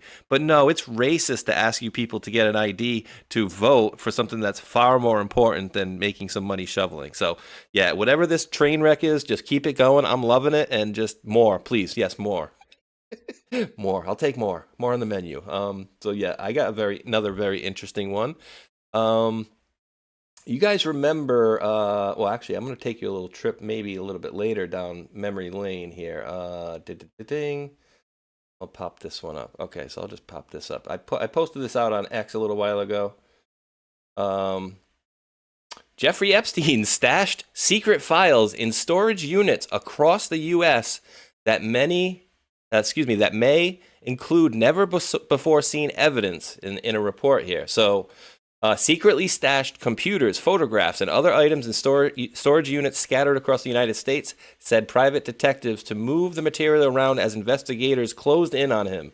Financial records and emails reviewed by the Telegraph reveal that the dead pedophile, maybe, rented at least 6 storage lockers nationwide, some starting in 2003, and paid for them up until 2019, the year he died by escaping from prison or suicide. Wait, guys, and to be honest with you, that is right there in itself is a very, very odd coincidence. I mean, think about that for a second. It's, I don't know if you add, the 2003 and the 19, that's 16 years in between, but is that 17 years total? For one, but for two, how would he go in there in 2003 and say, yeah, I want to pay everything up until 2019? Like, that right there is a huge, big blinking red flag for me. I don't know about you, Mac or Lisa, if you think that's very weird to me right there. Why the hell would he pay it off until just 2019? And if that was 16 or 17 years, why the hell is he paying off a bunch of storage lockers for 16 or 17 years? Why not 15? Why not 20? Why not 25?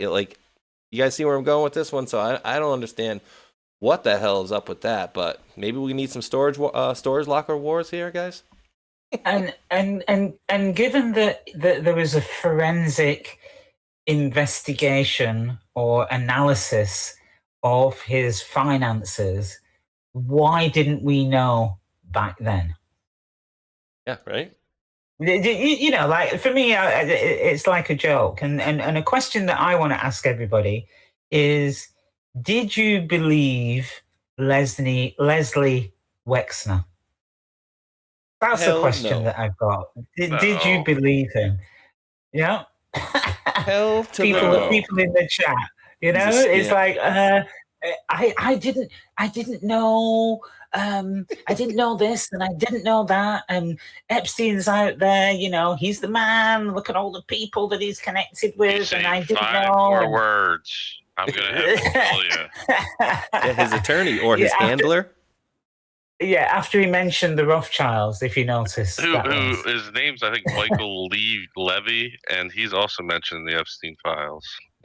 Right. I don't doubt it. But and guys, so I put this in the post, and I understand. Yes, I understand they do have, at the DEA, they do have machines that will count pills. Okay, so I'm not saying that they don't do it, but I'm saying in the previous post I said a few weeks ago, I'm like, 1.7 million pills, exactly, right? They found 1.7 million pills of fentanyl exactly in a storage locker, exactly, right? And I said, you think they actually, counted each one? It just happened to be 1.7. But also, you guys remember another incident with a storage locker having to do with a medical examiner years ago, which just happened to be the same medical examiner that vouched that Lori Clausudis, the ultramarathon runner, had a stroke in Joe Scarborough's office, banged her head and died. That same guy, a couple of years later, they found a storage locker that he owned that had a bunch of body parts in it.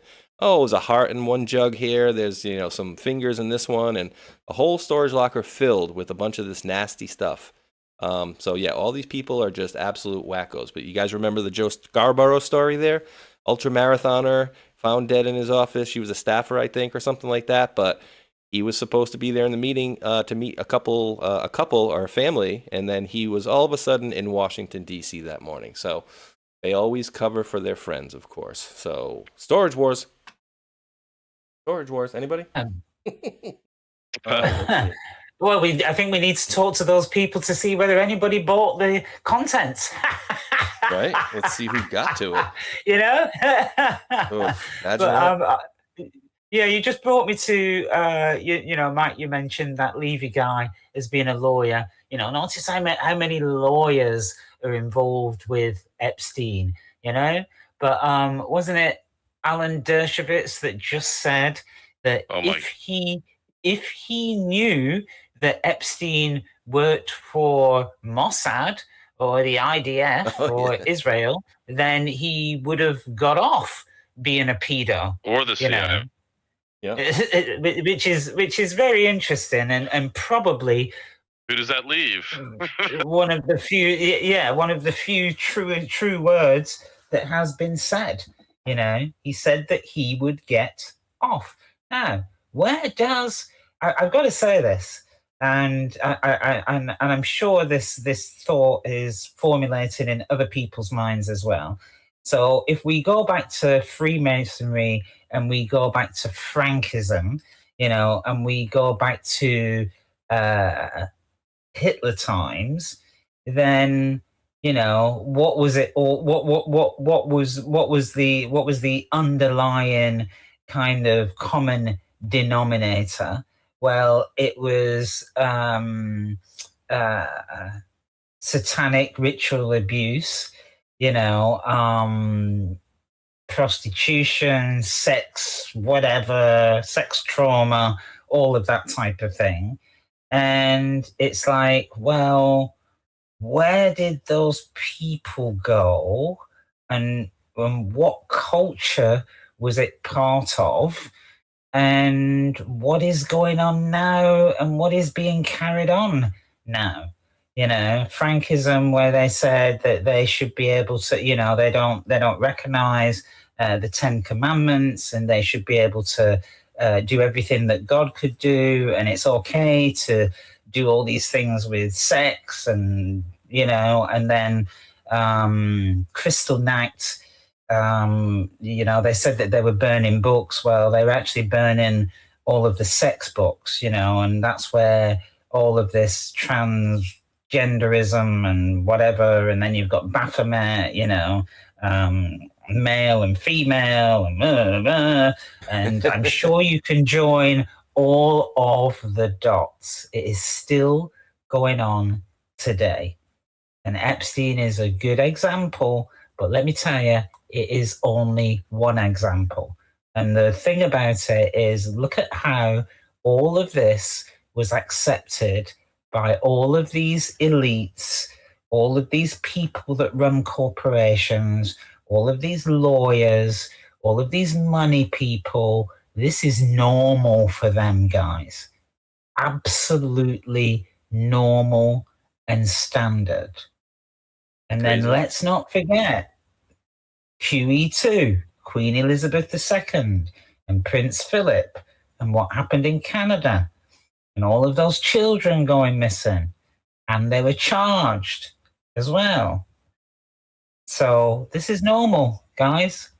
This is absolutely normal, and the way that our society works. Look at how endemic it is across the world. Was it a Saudi prime minister or somebody that had to resign because of his ties with Epstein? You know, we've got the Rothschilds in there, all of these supposedly upstanding citizens, you know? Yeah, I mean, that are setting our values, apparently, and policing our values.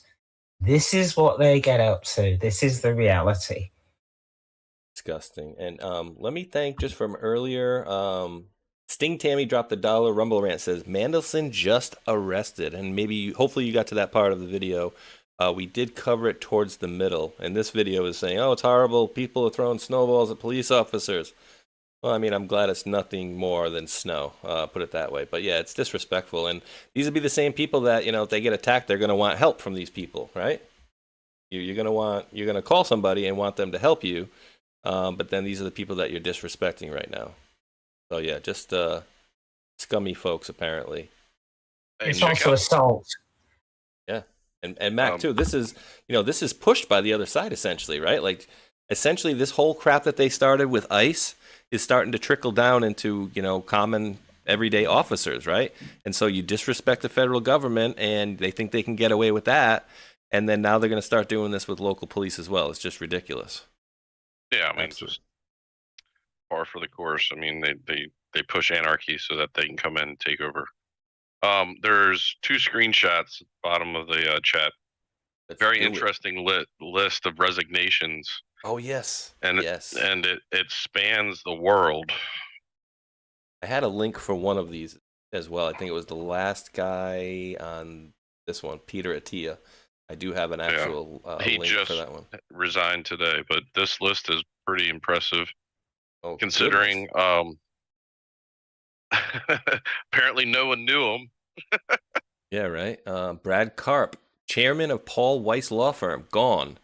Mentioned to Epstein. So these are all connected to Epstein. I'll just let you know who they are. Thomas Pritzker, executive chairman, Hyatt Hotels. Rumler, stepped down chief legal officer, Goldman Sachs. Sultan Ahmed bin Sulayem resigned as chairman and CEO of DP World. Peter Mandelson, UK Labour Party and House of Lords. Miroslav Lajcak, I don't even know, resigned as Slovakia's national security advisor. David Ross as chair of the MFA Art Practice Program, School of Visual Arts. Joanna Rubinstein, president of the Swedish UNHCR. Jack Lang resigned as president of the Arab World Institute. Jack Lang, okay. Carolyn Lang, head of France's Independent Production Union. Mona Yule resigned as Norway ambassador amid scrutiny over a will alleged leaving millions to her children from Epstein. Nice. Morgan McSweeney, UK Prime Minister, Keir Starmer's chief of staff. Sarah Ferguson, charity shut down and lost patronages after emails showed she maintained contact with Epstein after his conviction. Torbjørn Jagland, charged with aggravated corruption in Norway over ties to Epstein. George Mitchell, as honorary chairman of the Namesake Center at the University of Maine. Peter Attia stepped down as chief science officer at David Protein after crude and friendly emails with Epstein were revealed, apologized, but denied involvement in any crimes. I'm just going to resign, but I didn't do anything wrong. Wow. I mean, that's it. And I'm telling you guys, we're going to come to a point where suicide weekend More to come, is I'm going to sure. come. Yeah, suicide weekend's coming, dude. I think once these people realize it's all coming out, then that's it. They're going to have nothing else they can do about it. Lisa? There's a couple of people. Somebody called David Galernta, and he's a prominent computer science professor at Yale University, was suspended from teaching in February 2026 following the release of documents showing his correspondence with Epstein. And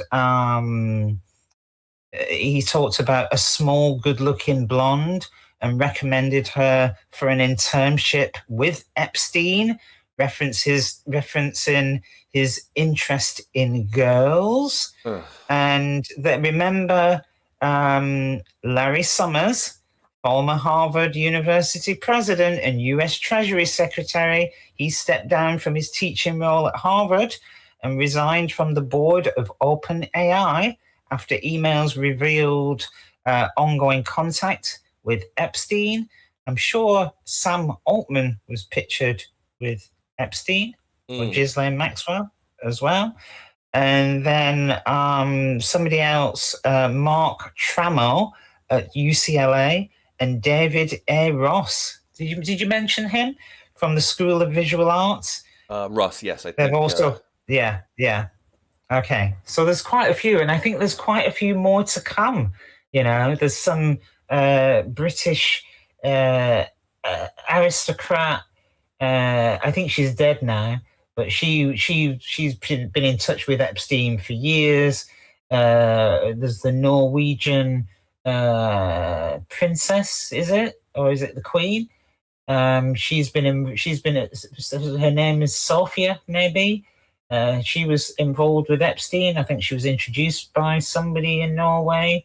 There's so many people, and they're all going to have to go. And I suggest that you just stand down before you are pushed.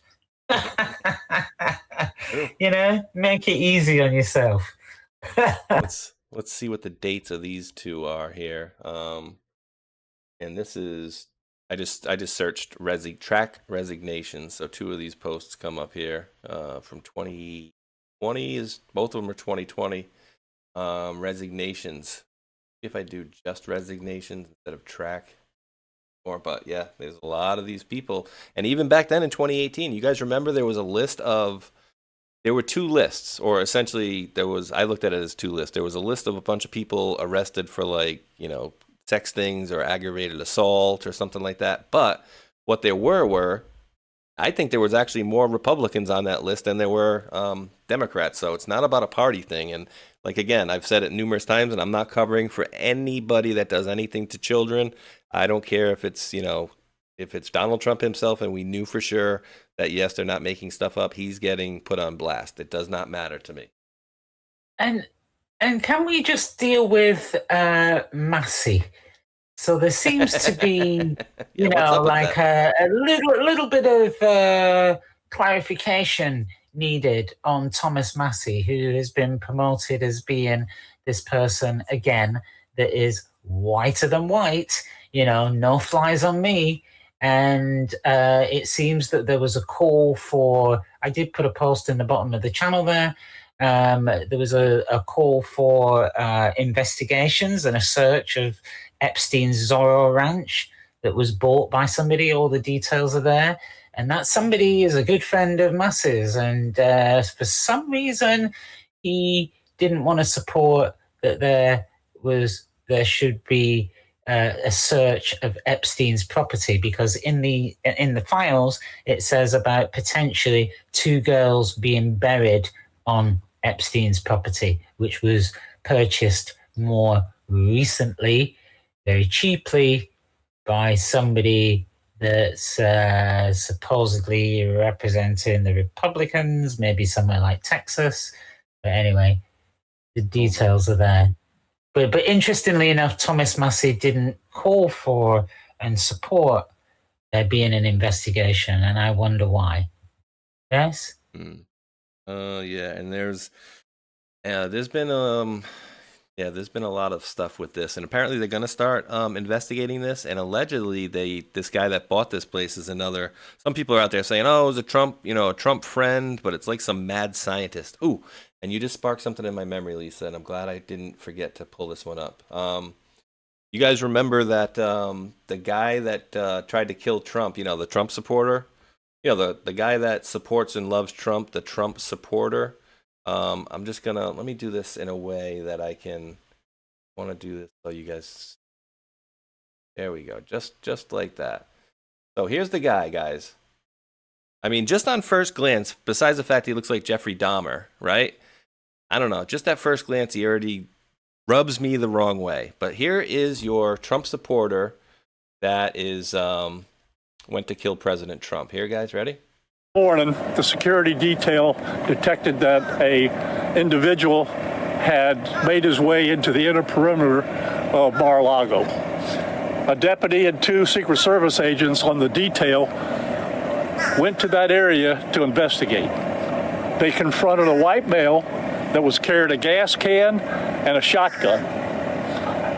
He was ordered to drop those 2 pieces of equipment that he had with him, at which time he put down the gas can, raised the shotgun to a shooting position. At that point in time, the deputy and the 2 Secret Service agents fired their weapons and neutralized. Morning, the security detail detected that a...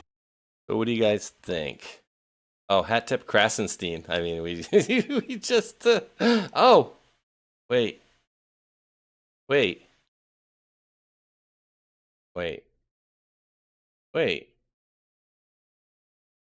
He's a Trump supporter. Is it another one of those, you know, strange people? Ding, ding, ding, ding, ding, ding, ding, ding. Does anybody know whether he's on hormones? You know. Oh my! There really does need to be an investigation into that. You know, really. Yep. Horrendous. Yeah, let's remind everybody. It definitely needs to be brought up and looked into. If it already isn't, in some way, shape, or form. And it's not to say that. It's not to say that all transgenders are like this, but there is definitely a correlation that we're seeing. You know, maybe it's the fact that they are being used as like Manchurian candidates or whatever. You know, maybe they've been groomed because it's like, well, you know, first of all, it's somebody that's not happy with themselves, and then also they are being told that everybody else is to blame for how they feel. You see, does that make sense? Yeah. So it's easy to use somebody's emotions to kind of turn them into this vessel of hate, so to speak, or that they have been wronged. It's a cheap psychological trick, but it does seem interesting that a lot of the mass shootings, more recently, have all been to do, well, the assassinations as well, attempts, all been to do with transgender, or they are transgender. School shootings. Yeah, just like we were showed in the drops, 18, 19 here. Program developing ongoing under offshore non-domestic tangent agency, covert funding, animals, humans 1988, 71 average success rate, targeted mental criteria designated as whatever, mental institution and therapists, program specialist, cocktail regiment 4 times a day, brain intercept.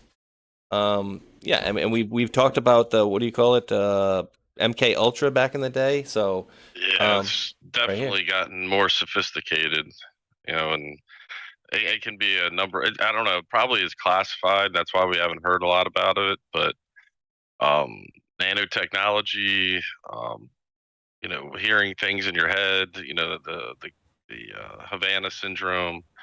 What they did, I heard in Iraq, was that all the Iraqi soldiers surrendered because the U.S. military put voices in their head to surrender, and I think it might have been the voice of Jesus, but I could be wrong with that. It's very interesting. I do remember a video where this guy was given a presentation, and they said that they'd found a way to attack the part of the brain which is used for religion. Does anybody remember this video? I'll have to try and find it. I don't think I can find it right now, but I'm pretty sure that they'd done some experiments and they could target the part of the brain which is responsible for religion. In other words, they could get rid of it. Yes? I think it was to do with Bill Gates, actually. It's from quite a long time ago. Oh, but, yeah. I know what you're talking about, Lisa. It's a video that everybody says is Bill Gates, but it was some science nerd giving a presentation in an auditorium. It was not Bill Gates, but that presentation was very real. And yeah, they were talking about using aerosols to kind of do what Mac was talking about, put different voices and thoughts in their head, and other ones that would make them either more kind of pliable or more aggressive and things like that. So yeah, I mean, they've been playing God for a very long time. Very crazy, creepy stuff. And then voice to skull technology. Ugh. And the fact that they could take your DNA and they can send via satellite a message that only you would get using your DNA. And Epstein was involved with 23andMe, or he had was involved in a company that was collecting DNA. Anybody remember that from the Epstein files? Wachowski, the girl that was connected to the YouTube woman, her sister. Made the 23andMe. All connected. Wojcicki or whatever. Was it Wojcicki? Yeah, Susan Wojcicki was the YouTube Google, and her sister was the 23andMe one. And all these people, like you said, are connected to Sergey Brin, most likely Epstein. And then you got to get into where did all these social media companies come out of? They're all, in my opinion, they're all freaking government, every single one of them. DARPA, you know what I mean? Or we know YouTube and Facebook at the very least. Yeah, DARPA and Incatel. That's where you'll find that they got their original seed funding. Oh, by the way, I watched the video just the other day. It's too long to put on now, but apparently back in the day, there was a scientist, a doctor that came up with, and you know what? I am going to think about this. Basically, urine can get rid of nanotechnology. Really? And the reason being, he was saying, do you think that God didn't give us a way to access medicine that we didn't need to pay for? And if you know about urine, then urine, there's a lot of antibiotics in it and all of that. You know, if you get stung by a jellyfish, what do? You pee on it, you urinate on it, and that helps. So in your urine, you have a lot of stem cells. And if you, now you might think this is disgusting, but I'm telling you guys, I'm thinking about it right now because apparently there are a lot of stem cells in your urine. And if you put it back into the body, by the way, I couldn't think about drinking it. No way, you know. But there's other ways. there's other ways. I'm just thinking about it because the concept of it is blowing my mind. So you have stem cells in your urine. If you put those back in, then within 6 months, then your body comes up with its own defense system against nanotechnology. And you don't need money. So interesting. Think about that. I think it's an amazing concept, but it's also been proven. And it takes just 6 months, and it will get your body will make its own defense system, biodefense system against nanotechnology. Talk to you in 6 months. I think Lisa. It's amazing. Sorry? Well, I told you I'm thinking about it, but it's just an interesting concept because we've got all this thing, the smart dust, you know, all the crap that they put in our food and all of that. You know, no need to take the jab. They're feeding it us in other ways, but that is one way to make sure that your body actually deals with it. But it's just an interesting concept. And as I say, it doesn't take money because you are producing the urine yourself. So maybe an enema? All right. You guys let me know how that works out, Mac. And I'm good on that. but dude, actually, I do want to cover the tariff stuff real quick, if you don't mind, to put a couple. Bits in there. Just give me 1 second on this one, and I'm gonna actually. You guys will laugh, but I'm going to kind of actually back up what Lisa said. And I've told this story to numerous people, and I've said, you know, I've looked into every different conspiracy theory there is, and I'm just not willing to go down the drinking road of it. But there are also other people, and I'm not going to do this either, but they literally store urine in like a jar, and they say like cleaning yourself with it, like you take a cotton swab and you don't even need to shower, you wipe your skin with it. And so I'm thinking like, wouldn't you smell like pee all the time? And they say, no, actually your body, you smell good afterwards. So anyways, I think there's a guy who's one of your country member, allegedly Dave on YouTube. He did it for like a year and he lost like 20 or 30 pounds. He had some acne in his face. It cleared up. And again, I saw positive results. And again, I'm still not going to try it just because I know what it is. You know what I mean? But maybe, you know, in a worst case scenario, and then you hear people on these survivor shows, right? Oh, well, I drank my own urine and I survived because of it. And some people will say, no, you drank your own urine and you survived despite it. And so, you know, people have their differing opinions on that. So, yeah, it's very crazy to think about. There is a tribe in Africa, and they are some of the tallest that there are. You know, like they're all way over 6 foot, and I don't know if it's the Doha tribe, but somebody in the chat might be able to remind me of that. Clive, Kevin, if you're there, you know which tribe I'm talking about. Just send us a message. But they keep like these huge. I think it's a cow, but I'm telling you, this cow is like its backside is about 6 foot tall, and they shower in the cow's urine, and their skin is absolutely amazing. And they don't have a varied diet, and they are some of the healthiest. And I think they're one of the oldest tribes in Africa. And I'm telling you, they are giants. They're so tall with beautiful skin. And that's how they live. And they have a very limited diet, but somehow they are very, very, very healthy. And they shower in the cow that they keep, they shower in the cow's urine. Yeah, I know, Mike. I've seen, you can see it online. Hey, Mac, just really quick before you cover this, let me just thank KMAE 62 dropped a $10 Rumble rant. Says this show with this team is always extraordinary. Thank you for all your expertise and time. Much love and respect. And I very much appreciate that compliment. Hey, May, thank you very much. And Risto73 dropped a $5 rum where it says, Spacia, I'm pretty sure it was a TED Talk. We definitely had a TED Talk with Bill Gates where he talked about if we do a good job, we can reduce the population.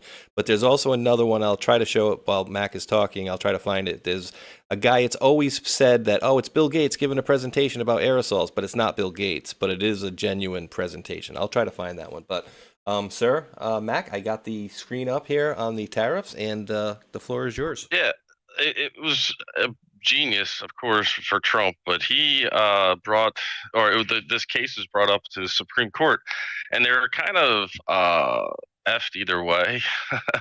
It just kind of showed Trump, I think, who knew the Constitution, who didn't, essentially. But because he didn't get the EPA got turned down, he's got all these other avenues he can do. I think it's like 3 or 4. One, Section 232 of the Trade Expansion Act of 1962, Section 301 of the Trade Act of 1974, and Section 122 of that same act. And then you have this one, Section 338, the Smoot-Hawley Tariff Act of 1930. And this one, I think, is where he's now has like that better power, because he can charge them up to 50% on anything coming into the country, and it's brilliant, because it was like it was a misdirection move, and now you're seeing the fake news covering it like it was a loss, or not really showing how President Trump is winning this battle. And he did send out some truths hinting at this stuff, which is interesting. One being licenses and fees. And I'll let you guys talk about this real quick, and we maybe get to the licenses and fees, what that means. Very, very interesting. And he's playing them like a fiddle. He knows he's got the law on his side. And so I even had a clip to show you earlier that I was like, I'll just throw it away, essentially. But basically, it was Schumer talking about, Donald Trump, he's doing this stuff with the tariffs and then now the fees. And so they're not liking what he's doing, and he's just going to go around them, essentially. He'll find his way, and he knows the way it's already laid out. Like, it's already laid out.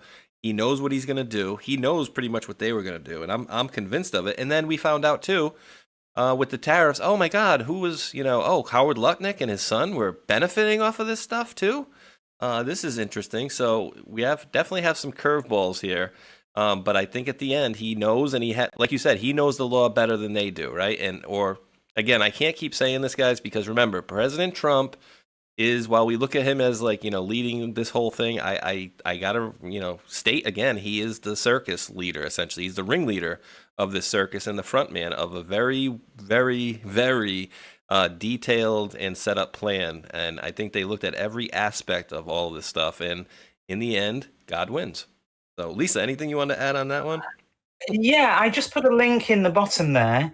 And it's to do with the International Emergency Economic Powers Act. And I think really the point of it going to the Supreme Court was, like Max says, to reinforce exactly what the president's powers are. And if you kind of read into it, it just reinforces the EPA and the TWEA. They're used to impose economic-based sanctions since its enactment, and the presidents have frequently used EPA to restrict a variety of international transactions.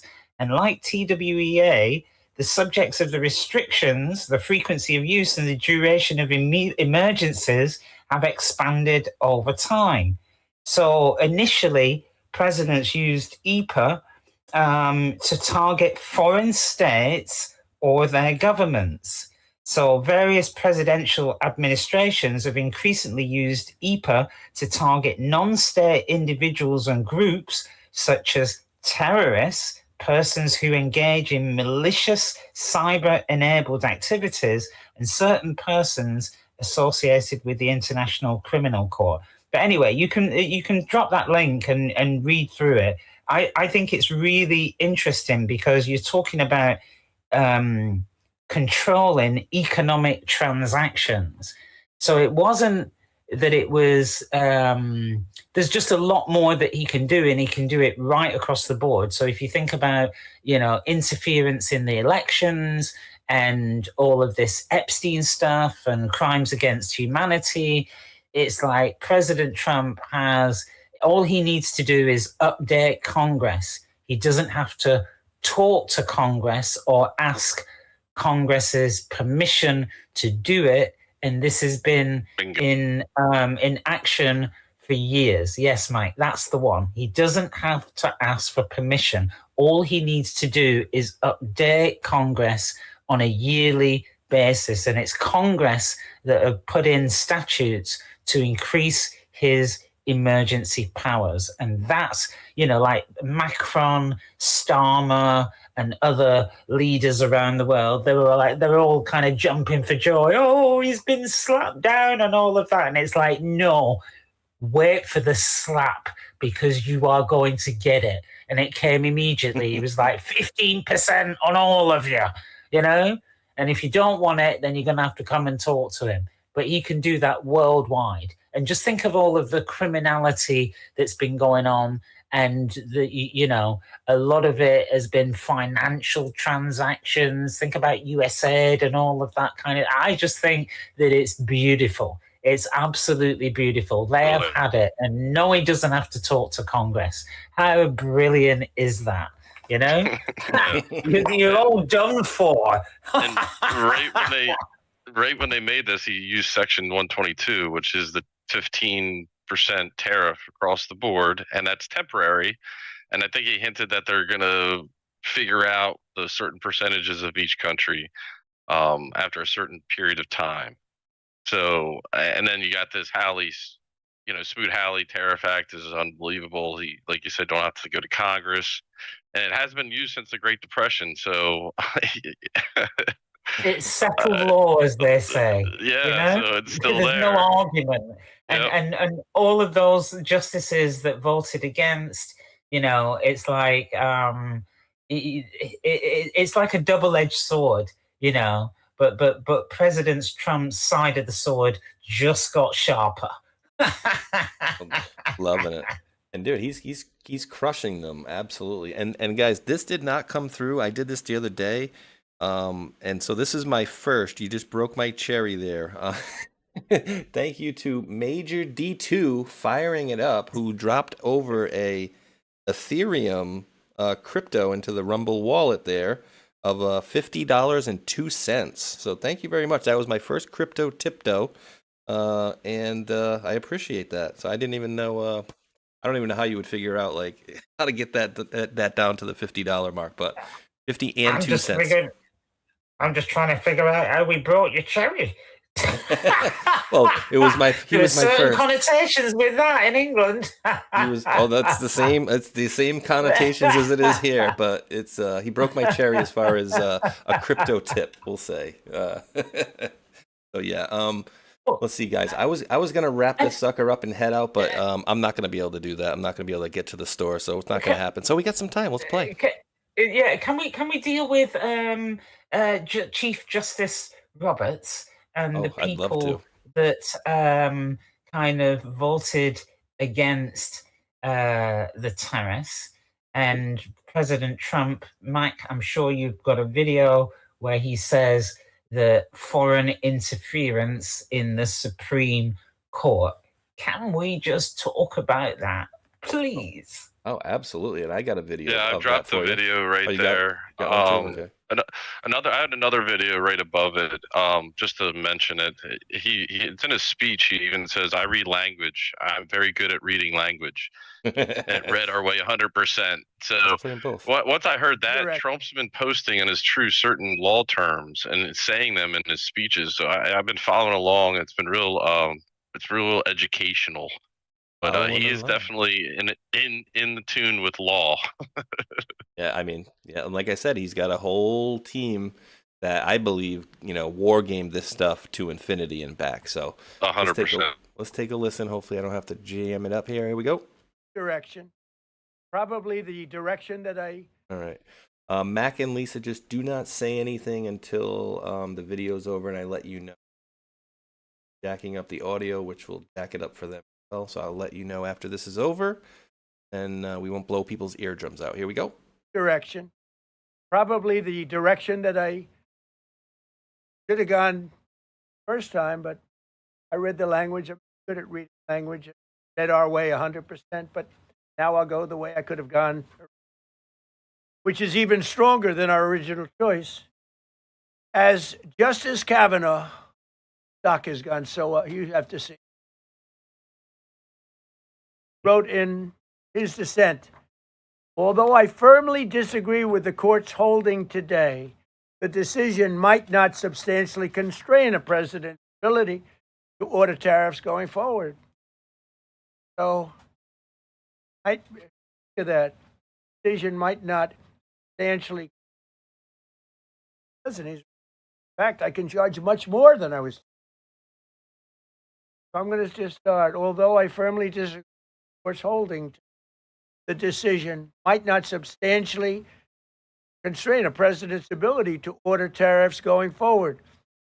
That's because numerous other federal statutes which authorize the president to impose tariffs might justify most, if not all, of the tariffs issued, even more tariffs. Actually. Those statutes include, those statutes include, for example, the Trade Expansion Act of 1962, Section 232. So well. All of these things I know so well. All right, that was a little low. I'm back to normal level here, guys. It looks like we got less than 10 seconds here. Let's see. Multiple times foreign influence over the Supreme Court. You have evidence of that? And if not, will you investigate that? You're going to find that. Sound pretty confident in that one. What do you think, Mac? And then we'll hear from Miss Lisa after that one. But doesn't sound good. Coming. Yeah, it's damning information, and it sounds like Trump points out to the three good ones also. So I'm curious to see where this is going. I have some suspicions. I know Lisa wants to talk about it, so I'm going to shut up now. But go ahead. She's got stuff. Oh, and Lisa and Mac, just really quick, I'm going to drop you something that I thought maybe, you guys were going to go to in something we covered a little while ago. I'm going to drop you two things, and if you guys want to cover that, we'll cover it. If not, we won't. But go ahead. Sorry, Lisa. So let's start with Justice John Roberts. He said about foreign influence. Well, Trump said about foreign influence on the Supreme Court justices. Justice John Roberts. He's very good friends, and Top Cat Tony 60. You'll love me for saying this. He's very good friends with somebody called Norm Eisen. Look him up. EISEN. Norm Eisen.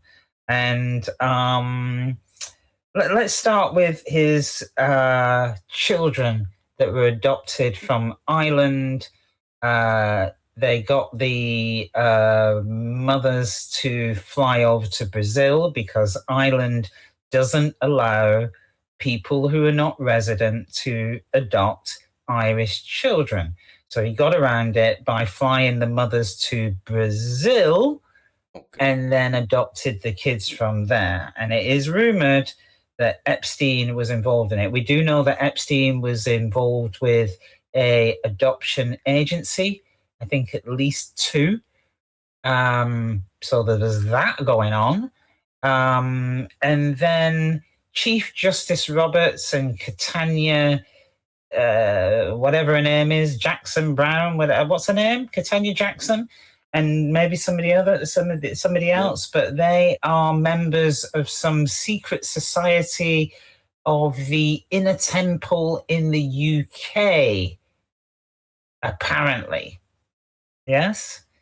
So a secret society of the, law courts, the temple, and they are all part of the same group. That Norm Eisen, he's an anti-Trumper, comes from the Obama era, and there could be, we don't know, but it's worth looking into, ways in which chief justices can be blackmailed. And as Linwood says, Justice John Roberts is a Malta boy. So he's a Knight of Malta. I think Tony Blair might be a Knight of Malta too, and they are Jesuits. And who are the Jesuits again? But anyway, I'll leave it there. There's just so many different, so many dots to connect there. But go ahead, Space Shot, with what you've got on screen. I think stepped away for a second, but yeah, go ahead, Mike. Look at an old article from September 15, 2024. It says huge Supreme Court docs leak exposes Chief Justice meddling in Trump's January 6th and election cases. Read his memos. So I'm gonna post this down the chat. I don't know if Space Shot's back yet. But I'll just put it up on screen if you can, Mac. I can't. No? I can't. Unfortunately, I can't. You can share your screen at the bottom there. I don't think I have the ability to. I'm back, guys. You do. He's back. No, I don't. Okay. Okay. Well, what do you need Space Shot to do? The links at the bottom of the chat. And I was showing that too on the screen before. I think I maybe had it. But yeah, these were basically Mike Benz. Somebody that people start believing after we've been talking about stuff for 6-7 years. But here we go. Pull this. No, the article at the bottom is about John Roberts. Yeah, that one. And yeah, here you go. Huge. Take it from here. Supreme Court, and thank you. I just had to run up to the little men's room quick. Huge Supreme Court documents leak exposes Chief Justice meddling in Trump's January 6 and election cases. Read his memo. He strong-armed his fellow Supreme Court judges into allowing him the key role in cases involving Donald Trump. Leaked memos reveal. Get out of here. Conservative judge, conservative judge, took the lead in March's case on whether states could remove the former president from their ballots over his role in the January 6 attack on the Capitol. Roberts demanded a unanimous decision from the bench, according to memos leaked to the New York Times. He also took charge of the case concerning prosecution of the January 6 rioters himself from Justice Samuel Alito after his fellow conservatives was embroiled in a row about his wife flying the Stars and Stripes upside down from their home, right? So they needed to take the power away from him on that one, right? Roberts told his colleagues they should take the case after an appellate court ruled that Trump did not enjoy presidential immunity for his role in trying to overturn the results of the 2020 presidential election. As I read it, it says simply a former president can be prosecuted because he's being prosecuted, he said of the lower court's judgment. And he made no secret of what he thought his colleagues should decide. Quote, I think it likely that we will view the separation of powers analysis differently, he wrote in a February memo. Some conservatives wanted to delay decision after November's presidential election, but Roberts demanded an early decision and then insisted on writing the opinion himself. Quote, in a case like this one, focusing on transient results may have profound consequences for the separation of powers and the future of our republic, he wrote loftily. Our perspective must be more far-sighted. Decision was a hammer blow to judicial attempts at prosecuting the former president, and Roberts failed to secure the unanimousness he was demanding, prompting a scathing dissent from liberal Justice Sonia Sotomayor, lamenting that the judgment had given Trump all the immunity he asked for and more. I think that pretty much gets the point out, right? Do you guys need me to continue any more on that one? No, but great though. It's interesting because he was also the head of the FISA courts during all of this with Trump. So he's a main piece of this puzzle and what is going on and what had transpired in the past. So I would have to say I agree with Lisa. There's got to be something going on with Justice Roberts, and he does belong to those secret societies, which I guess aren't so secret, but they have an allegiance. Yeah, he defended W. Bush in a sex abuse case and got him off. And then he was appointed to the Supreme Court. And it seems that his wife used to work with some billionaire who was heavily invested in, like, say, cryptocurrency and made like over 10 million in commissions and stuff. But there's, I'm just trying to find it. I want to just find the name of this. Oh, here we go. Yeah, he's an. She runs the recruitment for the Pilgrims Society. Think about New World Order and all of that. He is a Knight of Malta. As Max said, the FISA court. I think he was involved in Trump's impeachment cases or whatever. Did he recuse himself from that? I don't think he did. Or did he? Anyway, and then an honorary bencher to the Middle Temple. The Middle Temple is basically the heartbeat of the legal system in the UK, goes back a very long way. And if there was any foreign influence on the court, I think we just mentioned a few dots to connect there, you know? And I think that there is much, much more, you know? And I always remember a picture of President Trump. It's just a still picture, and John Roberts. And I don't know if President Trump is pointing his finger at John Roberts, you know? But very, very interesting, very interesting. It's like, are we getting to the heart of the matter? You know, you've got George Soros paying for the campaigns of these judges and these DAs as well, you know, paying for them as if they're running for president, like donating so much money. And then you've got John Roberts, who's been a fixture whilst all of this stuff has been going on. Yeah. It's been, and that's weird, right? Because like some things, it seems like that in that article, he was backing up Trump, and maybe he's being forced to. But Lisa, really quick, I'm going to let you be the person to announce this. And thank you to Spit, Choke, and Puke in the chat, who has flagged me down to give me this information here. Lisa, you want to read this one off really quick? I'm going to unveil it for everybody in 3, 2, 1. Go ahead. Wow, Gavin Newsom just dropped out of the presidential race. President DJT.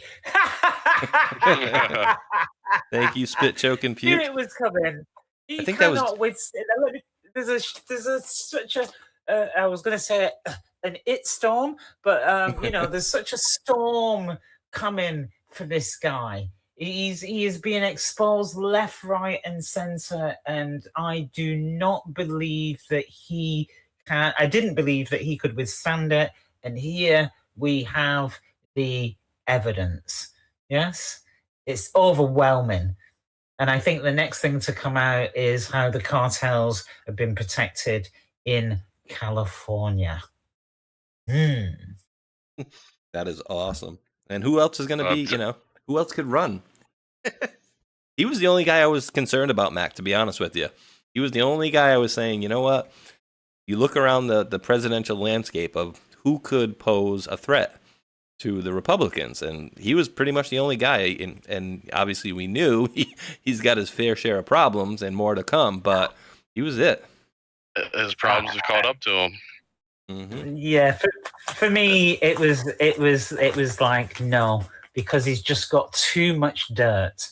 You know, they think that you know, like things, the shit don't stick. But I'm telling you, it's like he's got way too much dirt to go for president. And if you're going for president, the one thing that's going to happen is people are forensically going to go through your history. And he's got no chance on that one. And the Palisades is just like, no, that's the Palisades will take his balls away, really. Oh, he's done. All the corruption's coming out, with the fraud too, and that state's ridiculous. The homelessness, that was like it's about to come out. That one's going to be huge. But check out the new Trump, another Trump truth, and it has Tulsi Gabbard in there.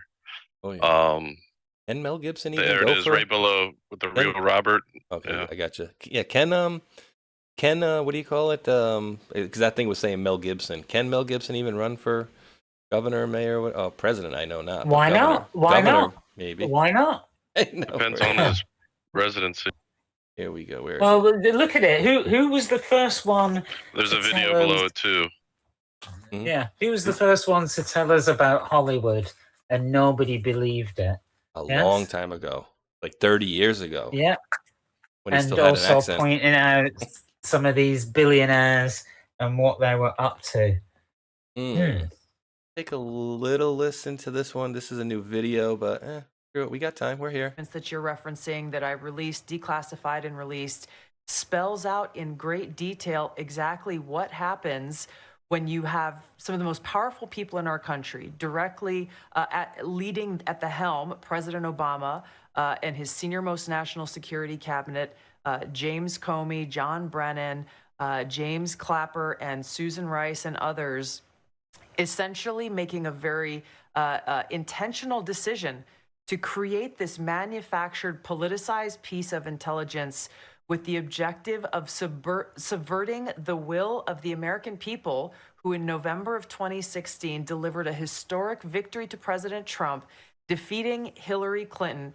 And President Obama and his team, their goal was to essentially not accept the decision of the American people and to use this manufactured, politicized intelligence as a means to enact what would become essentially a years-long coup against President Trump. You have gone into great detail over these years of what the effects of this document and this decision have resulted in. Obviously, a years-long Mueller investigation that cost taxpayers almost $40 million, 2 congressional impeachments, endless smears and attacks against not only President Trump, but his family. He had senior members of his team who were investigated, some arrested and jailed. We had heightened and increased tensions between the United States and Russia. The list goes on and on about the consequences of President Obama and his senior cabinet members politicizing intelligence once again, and I say these words very clearly, to enact what was essentially a years-long coup, subverting the will of the American people in that election in November. Now, you referenced this President's Daily Brief document that was drafted for President Obama in early December that reaffirmed what the intelligence community professionals, as you say, had been assessing for the previous 6 months leading up to the election, which was that Russia neither had the intent nor capability to essentially hack the outcome of the U.S. election. As you said, President Obama's political appointees pulled that document before it could be published, and it has not been published until we released it today. And the very next day after they pulled that document, President Obama called a National Security Council cabinet meeting to discuss how Russia interfered with the election. Again, this is the first this week is of December. 9th, President right? Trump had already won. Correct. This is the December 9th meeting. That's exactly right. The December 9th meeting, we declassified and released what they call the summary of conclusions from that meeting. Then DNI James Clapper took the lead on what President Obama wanted done, and which was essentially create a document that tells us not if, but how Russia interfered with the election. President Obama delivered the conclusion that he wanted the intelligence community to reach and directed them to find and essentially create and manufacture the intelligence to support the conclusion that President Obama wanted to deliver to the American people. Once that document was drafted, the deep state kicked into gear and did what they usually do. They started leaking this classified information out to their friends at the Washington Post and others who are working hand in glove with the deep state to lay the groundwork for the assessment that they eventually released that served as the basis, once again, for this years-long coup with the goal of trying to subvert the American people's will and usurp President Trump from being able to deliver on the mandate that the American people gave to him when they chose to elect him as president of the United States. Oh my God, was that juicy? And if you guys saw what I was pulling up there, it was post 14, Lisa, right? What must be shown to engage military intelligence over the 3-letter agencies? Like that video right there. Who was the DNI at the Clapper. time of Obama? James Clapper. No, Susan Rice, wasn't it? Wait, Susan no. Rice. Wait, you had Coates and then you had Clapper. President Trump had What Coates. was Susan Rice? She was director of I think is it National National Security Intelligence or National Security or something? DNS? National Security Advisor, I believe. Yeah, she was. I just put a lot of information on Susan Rice right at the bottom there. There's a long list, the one with lots of text. It says it on there. It clarifies, but basically, she was in charge. She was U.S. National Security Advisor. There you go. One here. No. Nope, not that one here. Go up. Yeah. Yes. So all of, yeah. So Susan Rice, she has been involved in a lot of stuff. Is it Benghazi? Russia. Was it? The whole thing. Everything. Yeah. Everything. I even got. And remember this one? Wrote herself an email. Was it 15 days after the meeting? on the day of the inauguration of President Trump. So she had Ambassador Rice appears to have used this email to document a January 5th meeting, but she did so on January 20th. So something in her pea brain said, you know what? I'm going to protect myself on this last day of the office here, and I'm going to write, basically, quote, President Obama began the conversation by stressing his continued commitment to ensuring that every aspect of this issue is handled by the intelligence and law enforcement communities, quote, by the book.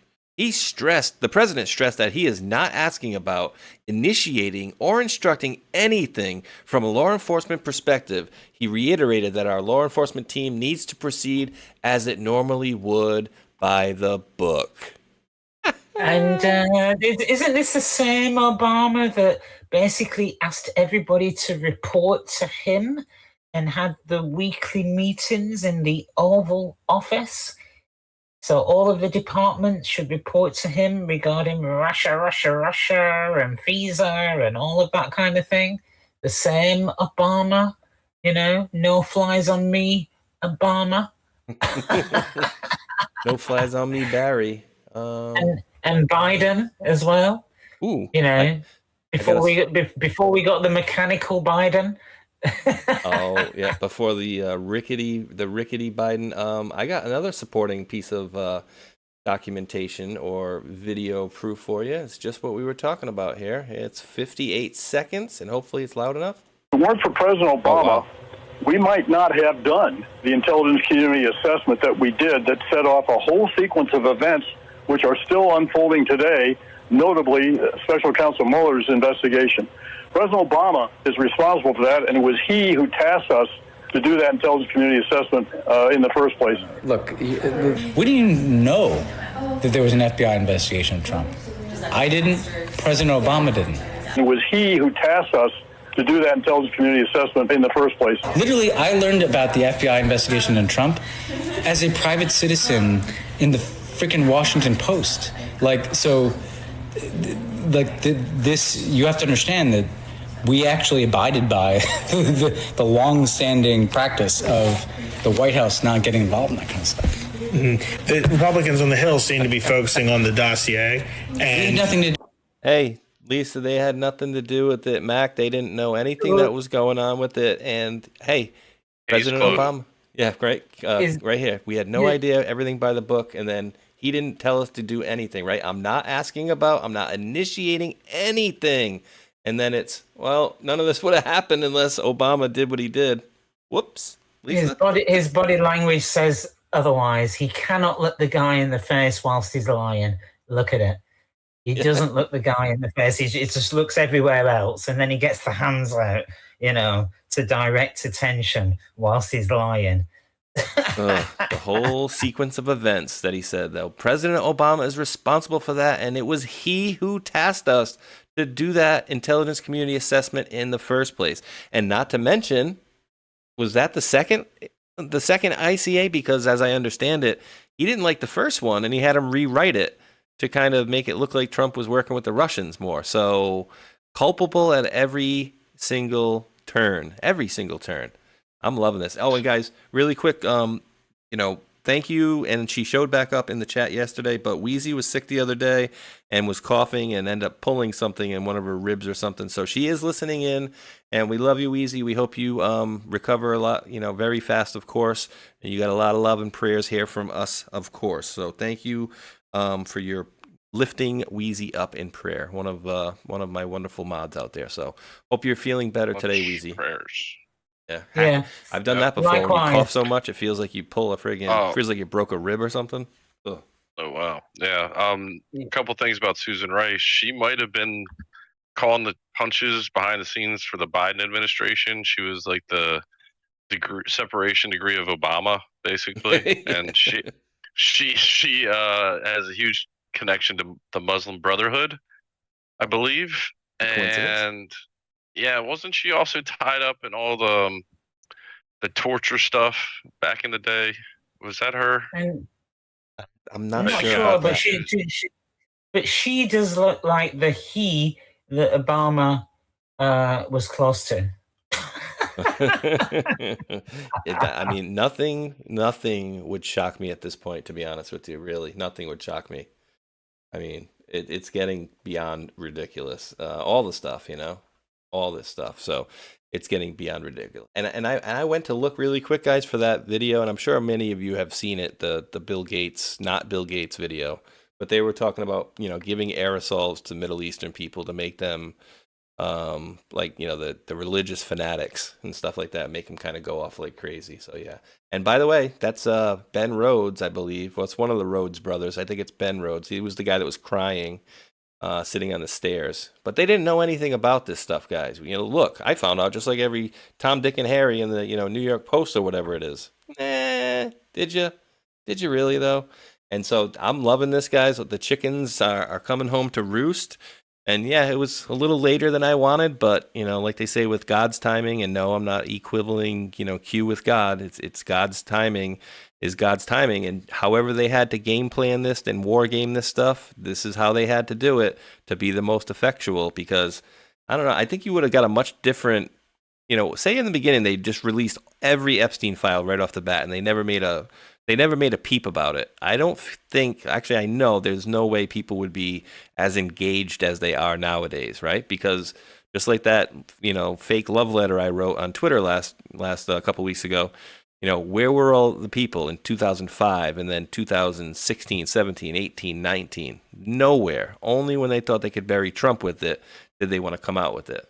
But it's coming. I mean, it's clearly coming down the pike. Like, all of these people are just folding, essentially, or being made to fold, or protect Trump, or not protect Trump, but vote the way he wants right now. So I'm just loving this time right here, especially these last couple of months have been exquisitely juicy from my perspective anyways. And, again, you're talking to a guy who was screaming about arrests in 2018 in like April. Like, all right, we're going to have these damn arrests yet? Like, what the hell's going on here?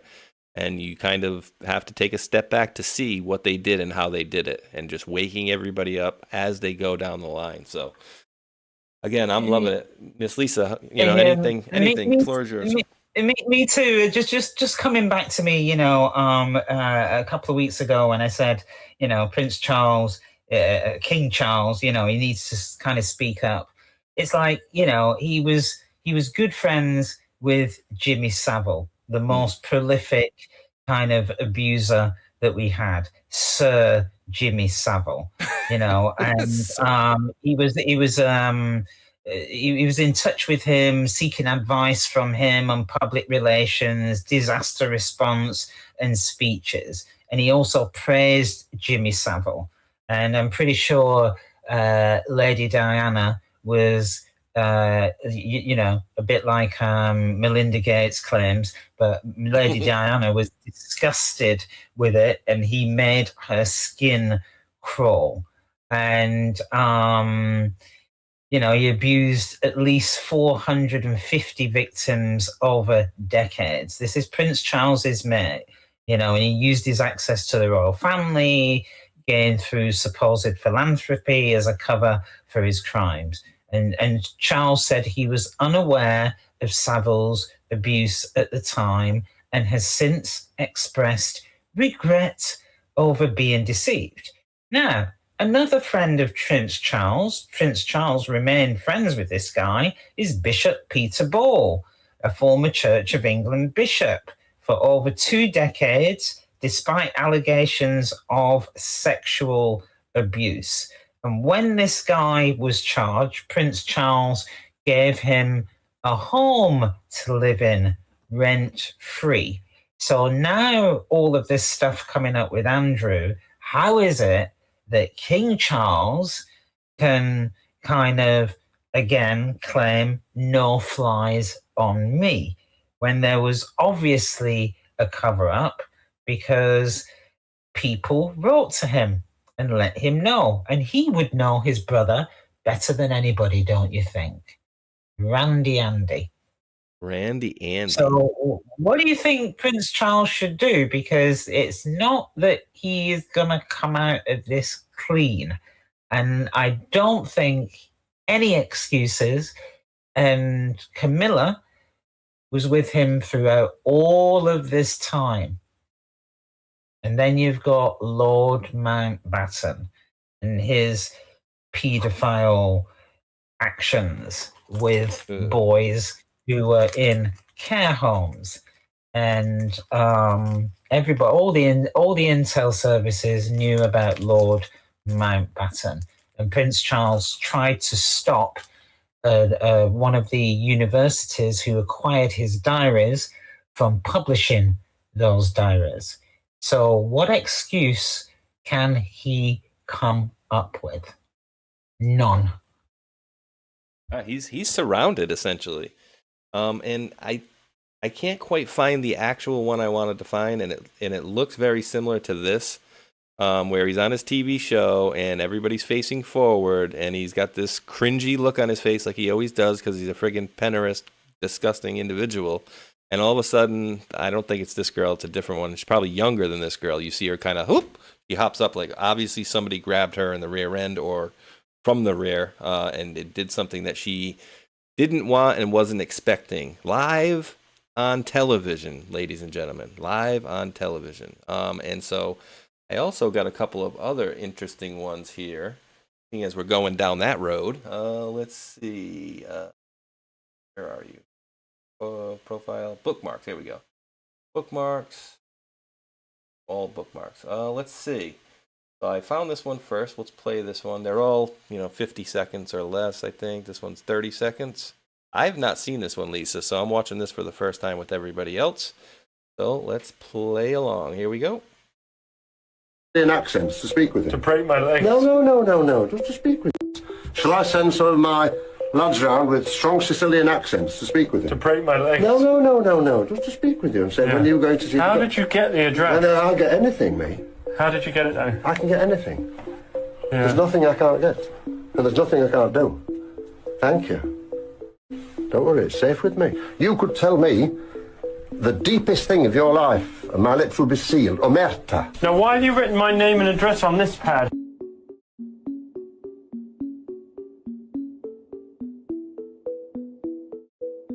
I mean, he doesn't look like a weirdo or anything, right? I mean, that must just be whatever. And I got another one, Lisa.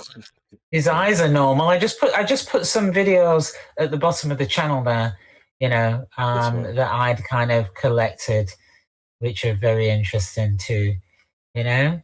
All right, well, we'll get to that in 1 second. We got 17 seconds of this one. Again, I'm just seeing this for the first time with you, fine, wonderful world patriots. Here we go. You used to be a wrestler, didn't you? Is that right? I still am. Oh, yeah. I'm feared in every girls' school in this country.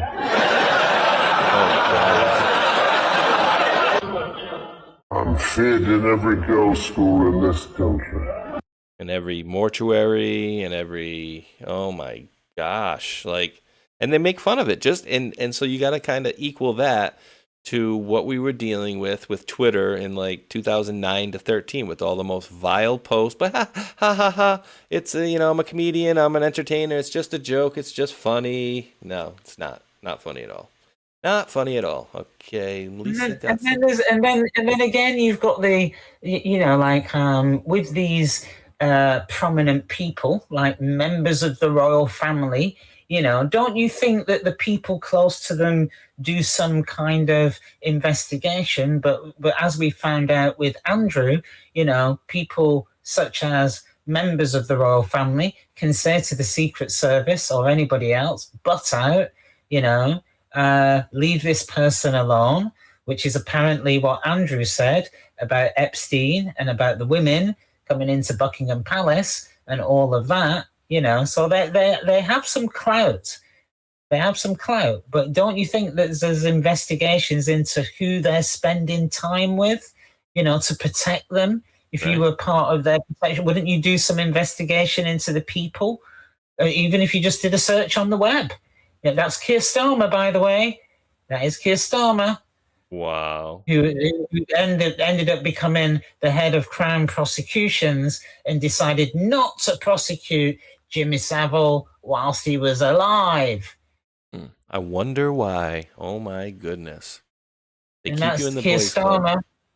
Yeah, who appeared on. He used to have this program called Jim will Fix It. What was Epstein? He was a fixer. Yes. Jim will fix it. And he used to fix it for kids to kind of realize their dream, Oh my God. Let's listen to a little bit of this here. The Keir Starmer part. We saw, so the very beginning, he's showing you two pictures of Prince, now King Charles with said Petrhast, Jimmy Savile. So here we go. We'll listen to the rest of this thing. Yeah. Guess who that is? I bet you can't tell, can you? Maybe that will help? No?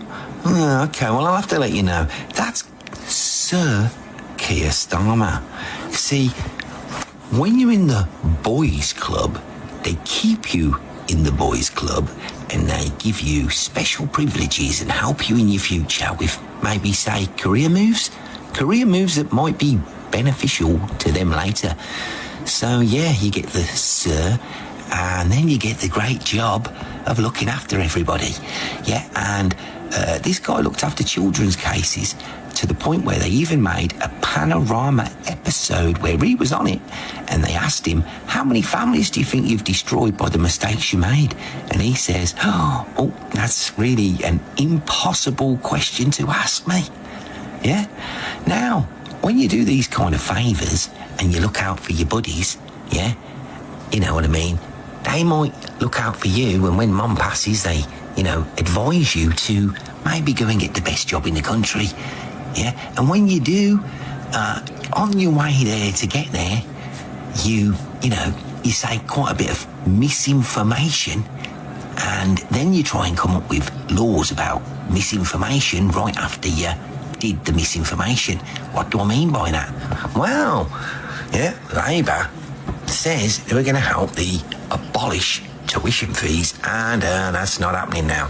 They also said that they would freeze council tax for 1 year. That's up by 100 quid. They also said they would help out with the energy prices. Yep, that's up by 140 quid. And you know about this one, the pensioners. Well, they all freeze. So all in all, Mr. Misinformation is coming up with laws so you can't talk about his misinformation. As a journalist. Crazy. And that's not it. I think there was more videos in this video here. Yeah, there is. There's one with Diana there somewhere. Looks You know? older. But anyway, you know, and there's a go ahead. I was just gonna kind of let it play and see what we're looking at here. Old British horror story. Oh no, 30 seconds. It's worth it. Let's see what we got here. Went to Stoke Mandeville Hospital in Buckinghamshire today to open a new unit. Prince Charles was supposed to come alone, but when Princess Diana turned up as well, the patients were overjoyed. For Jimmy Savile, who raised the money for the new hospital, it was a moment of triumph. When I think that it costs £10 million, how on earth do you raise £10 million in 3 years? Easy, said Jimmy Savile, pointing to the team who helped him to raise the money. Gosh, what were the team? What were the team? Oh no. How about this one? I mean, Jimmy's advising them how to do it. What they should do, how they should act, what they should say they say anything. So Charles says to Jimmy, I attach a copy of my memo on disasters, which incorporates your points, and I showed to my father, and he showed it to Her Majesty. Jimmy had sent back to Charles a 5-part manual titled Guidelines for Members of the Royal Family and Their Staff. Jimmy seems to be a kind of unofficial chief advisor to the Prince of Wales. Little bit more than just a friend, it seems, huh, Lisa? And the last one and this one? Oh, go ahead. If you want to, go ahead. Yep. No, I was just going to say, you know, if you think about the similarities to somebody like Epstein, so you've just seen that Jimmy Savile was known as a philanthropist. Was an Epstein known as a philanthropist? And then he's a fixer and an advisor and a paedophile and an abuser. And they've both got the same MO, you know, and somehow nobody knew, you know? Nobody knew. And they've got decades of this type of activity, and nobody knew, you know? They knew. and I can't tell you how many times people reported Jimmy Savile to the police. The police decided not to investigate, and this is whilst Keir Starmer was head of Crown prosecution, so the equivalent of Pam Bondi's job, the person that decides whether somebody should be prosecuted in public interest, so to speak. So you can see how everything was organized and controlled in every which way. Very similar to Epstein. So if you're wondering how these things happen, that's how it happens. And they all cover for each other. And people beyond a joke. Yeah, it's bad too. And I'm going to show a clip later on because somebody in the YouTube side is a Momo and is obviously a person that's trying to be a negative infiltrator into this thing. And I don't know if you guys have seen the post. Oh, Trump's walking into a locked room today. He walked into a locked door, and then they show him literally walking to the side and doesn't even go towards the door at all. So they're looking for any little thing to try to make Trump, oh, he's really sick, he's on his way out. Yeah, you're going to see some people on their way out, and you have in the last couple of weeks. And guess what? More to come. Big question I get asked is, when did it all start and why?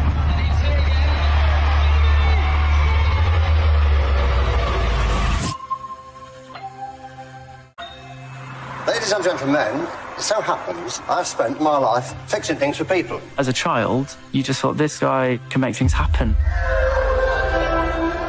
He knew everybody. I thank you for everything you do for every good cause.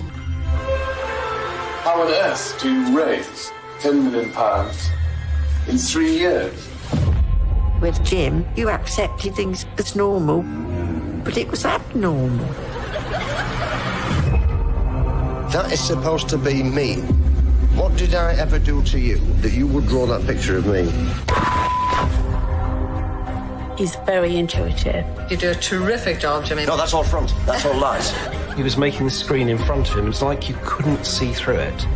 He knew fame and power gave him every door. I am a voluntary helper. Sometimes, when nobody's looking, I help the lasses. It turns out everywhere he'd been, there'd been abuse. They're going to see if they can catch me out, ladies and gentlemen. But they can't really catch me out. I've got eyes all over the head, you see. Picture that emerged. People who were in a state of paralysis. Jimmy Savile has been knighted by the Queen. Thank you for being with us today. Thanks very much, Jim. The allegations are shocking the entire country. The nation created Jimmy Savile. I'm not in your world. I'm not constrained by anything. Let me tell you, you really are missing something. In fact, you're missing everything.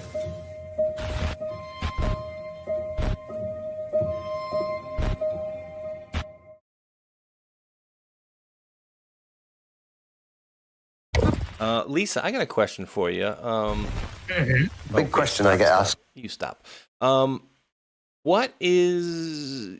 So he became famous from television pretty much? Like, did he have money before that? Because you've seen him on that Jimmy Fix It. He's got these thick gold bracelets and stuff on already. Well, all right. He was one of the early DJs and on the BBC. Yes, again, we have the BBC. So there was BBC Radio that he was famous for. He was the presenter of the longest running pop music show called Top of the Pops. He was the presenter on there. That was where you saw him, and the lady in front was kind of turning around, and he was doing something to her. You know, Top of the Pops. It was the longest running pop music show ever in the UK. And then he had various other TV shows like Jim Will Fix It. You know, he became a sir. He raised a lot of money. So he was an ex-boxer, by the way. So you see him running. He ran marathons. He rode around in a Rolls Royce. He was on the board of Stoke Mandeville Hospital and other hospitals. He had the keys to the hospital, the keys to the mortuary, and he had access to patients who were immobilized in their beds, and he used to abuse them there. He had a ring that was made out of somebody's eyeball, and people are saying that they didn't know. He used to have breakfast like every day or every week with like the head of the local police force, and he knew the police commissioners, and you know, people would level up allegations at him, and he was just like, you know, well, I know Prince Philip, I know Prince Charles, I know the Queen, I know the police commissioner, and for some reason they decided not to prosecute whilst he was alive. And he was promoted as this philanthropist, yeah, and doing things for children. And you can see, you even get chills just looking at him on the screen.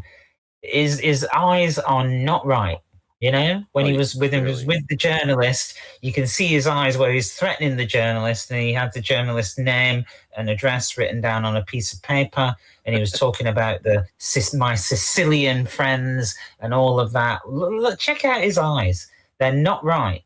They're not right. They're pure evil, is what I would say. Pure evil. The dude's but that's how he was made. He was promoted as a celebrity. He was probably one of the biggest celebrities in the UK in the 70s. Yes, I think it was the 70s, you know? But he goes all the way back to the I don't know if it's the 50s, but definitely the 60s and the 70s. And the 60s, apparently, you know, that's where we had something called Radio Caroline, and it was a ship that was moored offshore. That's where they used to broadcast, you know. And then you obviously a lot of people who were on. There's a film about it with a guy called Bill Nye, and it's the story of Radio Caroline, and it was a huge, big deal. It was like a pirate radio station, and a lot of people who were on Radio Caroline became huge BBC presenters on BBC Radio and also television. And there's a lot of people who worked within the BBC that were connected with Jimmy Savile and that have also been jailed. And by the way, whilst they were trying to do the investigation into Jimmy Savile, the head of the BBC was somebody called Mark Thompson. Mark Thompson runs one of the newspapers. I can't remember which one, whether it's the New York Post or whatever it is, but he was head of, he left the BBC and went to run a huge New York newspaper. Look him up, Mark Thompson. And he was party to not doing investigations. So, you've got the same old pattern again. You've got the BBC and their defamation with Trump, and remember Tim Davie, and he's supposed to have stepped down, and he was running the BBC, and he was going, "Oh, we didn't do anything, and we did everything right, and we're not to blame," and it's the same thing all over, and they go off and they get these big jobs elsewhere. They're used by the cabal, the deep state. That's funny. I mean, they knew all about this stuff, and you're matching that up to Epstein is very on par. And then you kind of think like, all right, you had one of these guys, and you had an Epstein, and maybe we should start looking around for who the next couple of reiterations of that of the Epstein Jimmy Savile model is, because they kept doing this, right? And so like Keir Starmer brought him up from a little lad to being in the clutches of these idiots. So yeah, it's very interesting. Mac, do you want to put any cherry on the top of the Savile madness over there? Joe Biden and Tom Hanks. So this is the video that I was talking about, and whatever moron who's probably gone because Debbie probably cooked him for posting over and over. Oh, Trump doesn't look well. This is what they're talking about. Oh, he walked to a locked door, and Trump is not well, guys. He walked out and oddly walks towards a locked door as everyone awkwardly remains seated. Oh my God! Everybody stayed seated as the president walked away. These people are paid to do stupid makeup stuff like this, and it's all clickbait on X, and it's annoying. Like I could see if he went to the door and it was locked, or he was trying to open it, or something like that. Like if he kept trying to open it and it was locked, or something like that. Okay, but then it was about angel families. Look, the whole thing was about, and he was like heartfelt about it, Yeah, and it was angel families. Yeah, so he's not going to be sitting there like doing the this is awesome, great stuff. And so as we're letting stuff play out here, I'll just without sound, they say, Lisa, they're like, won't somebody stand up and say something? Well, doesn't anybody see this? I was getting at Joe Biden sniffing kids on tape, and he's like, or Jimmy Savile of nowadays, and Tom Hanks and his little shishkapades. Shishkapades. Yeah, they all get the common denominator is they all get medals, right? So didn't Ellen? I can't pronounce it how you pronounce it. DeGeneres. I call it DeGenre or whatever. Degenerate. Yeah. You get a medal as well. Yeah. And the other thing is that everybody talks about President Trump as probably having the most energy of anybody that they've met before. And if you look at his work rate, and you've got to thank Conor McGregor for pointing this out, his work rate is actually phenomenal. Look at all that's going on and all that he is doing. He's not on holiday, he's not on the beach with an ice cream. He's present. He's fully present. And, he sleeps, I don't think he sleeps more than 4 hours per night, And to keep that going over all of these years is phenomenal. Maggie Thatcher was similar. She only slept 4 hours per night, and somehow he does it whilst he's eating McDonald's. Right? How the hell? But a Diet Coke as well. And this one was my favorite of all time. And so for this, I'm going to unmute this one, guys. If you guys don't remember this one, it is like, how did they let this get out into the world? That's what my question is. How? Okay, it happened, but you let this get out. is a famous African-American baseball player. Hey, everyone. I'm Joe Biden's husband. Biden's being Biden's being an extremist. President, can you tell us, sir, Donald Trump refers to himself as a political prisoner and blames you directly. What's your response to that, sir? How would you say your mental focus is? Oh, it's focused. I haven't, look, I have trouble even mentioning, even saying to myself, my own head, the number of years. He was so gone, and then the idea that we have people out here like, isn't anybody going to say anything? Donald Trump's not well. He's oddly walking, and like as if we didn't, experience the last, whatever years of whatever that was we were being shown, right? Like now you guys are going to get concerned about presidential health? That's freaking laughable. Absolutely laughable. All right, guys, we've been going. Great comedian acting there too. Who plays Joe Biden? Maybe it's Hunter Biden. Some of the times, I don't know. You know what I was thinking too? Remember this one? Biden falls upstairs. Now this is actually here we go, because I don't know how to spell. It was a robot. Yeah, so that's what I'm thinking, right? So remember when we see him go up the stairs? Now remember, we see him walking like very gingerly in certain points, right? Like he's very robotic. He's doing this, he's doing that. I'm trying to find the best one of it. When he's walking out of the White House, Mac, you've got a video, and like you put some music to it, like boom, boom, boom, boom. Yeah, that's the best one. So this is what my point of this is, right? Is we've seen him walking like a robot, doing the Joe Biden shuffle. So the point of the matter is he's not very mobile, right? But then we're showing this video, and I think this is not him. I think this is complete fake, because just look at the energy that this person has and how fast they react to falling down, right? Because that's not the reaction of a man that we were being shown. The shuffling, can barely move, barely mobile. Watch how fast when he falls and he gets right back up and falls down and gets right back up again. Watch how quickly it happens.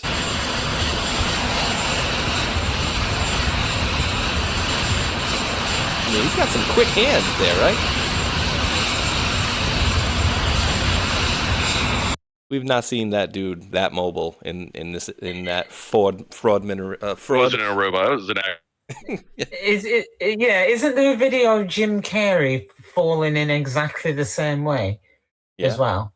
Yeah, I wouldn't doubt it. So you have to wonder what's really going on. We talked a couple of weeks ago about clones and doubles, and there's actors as well.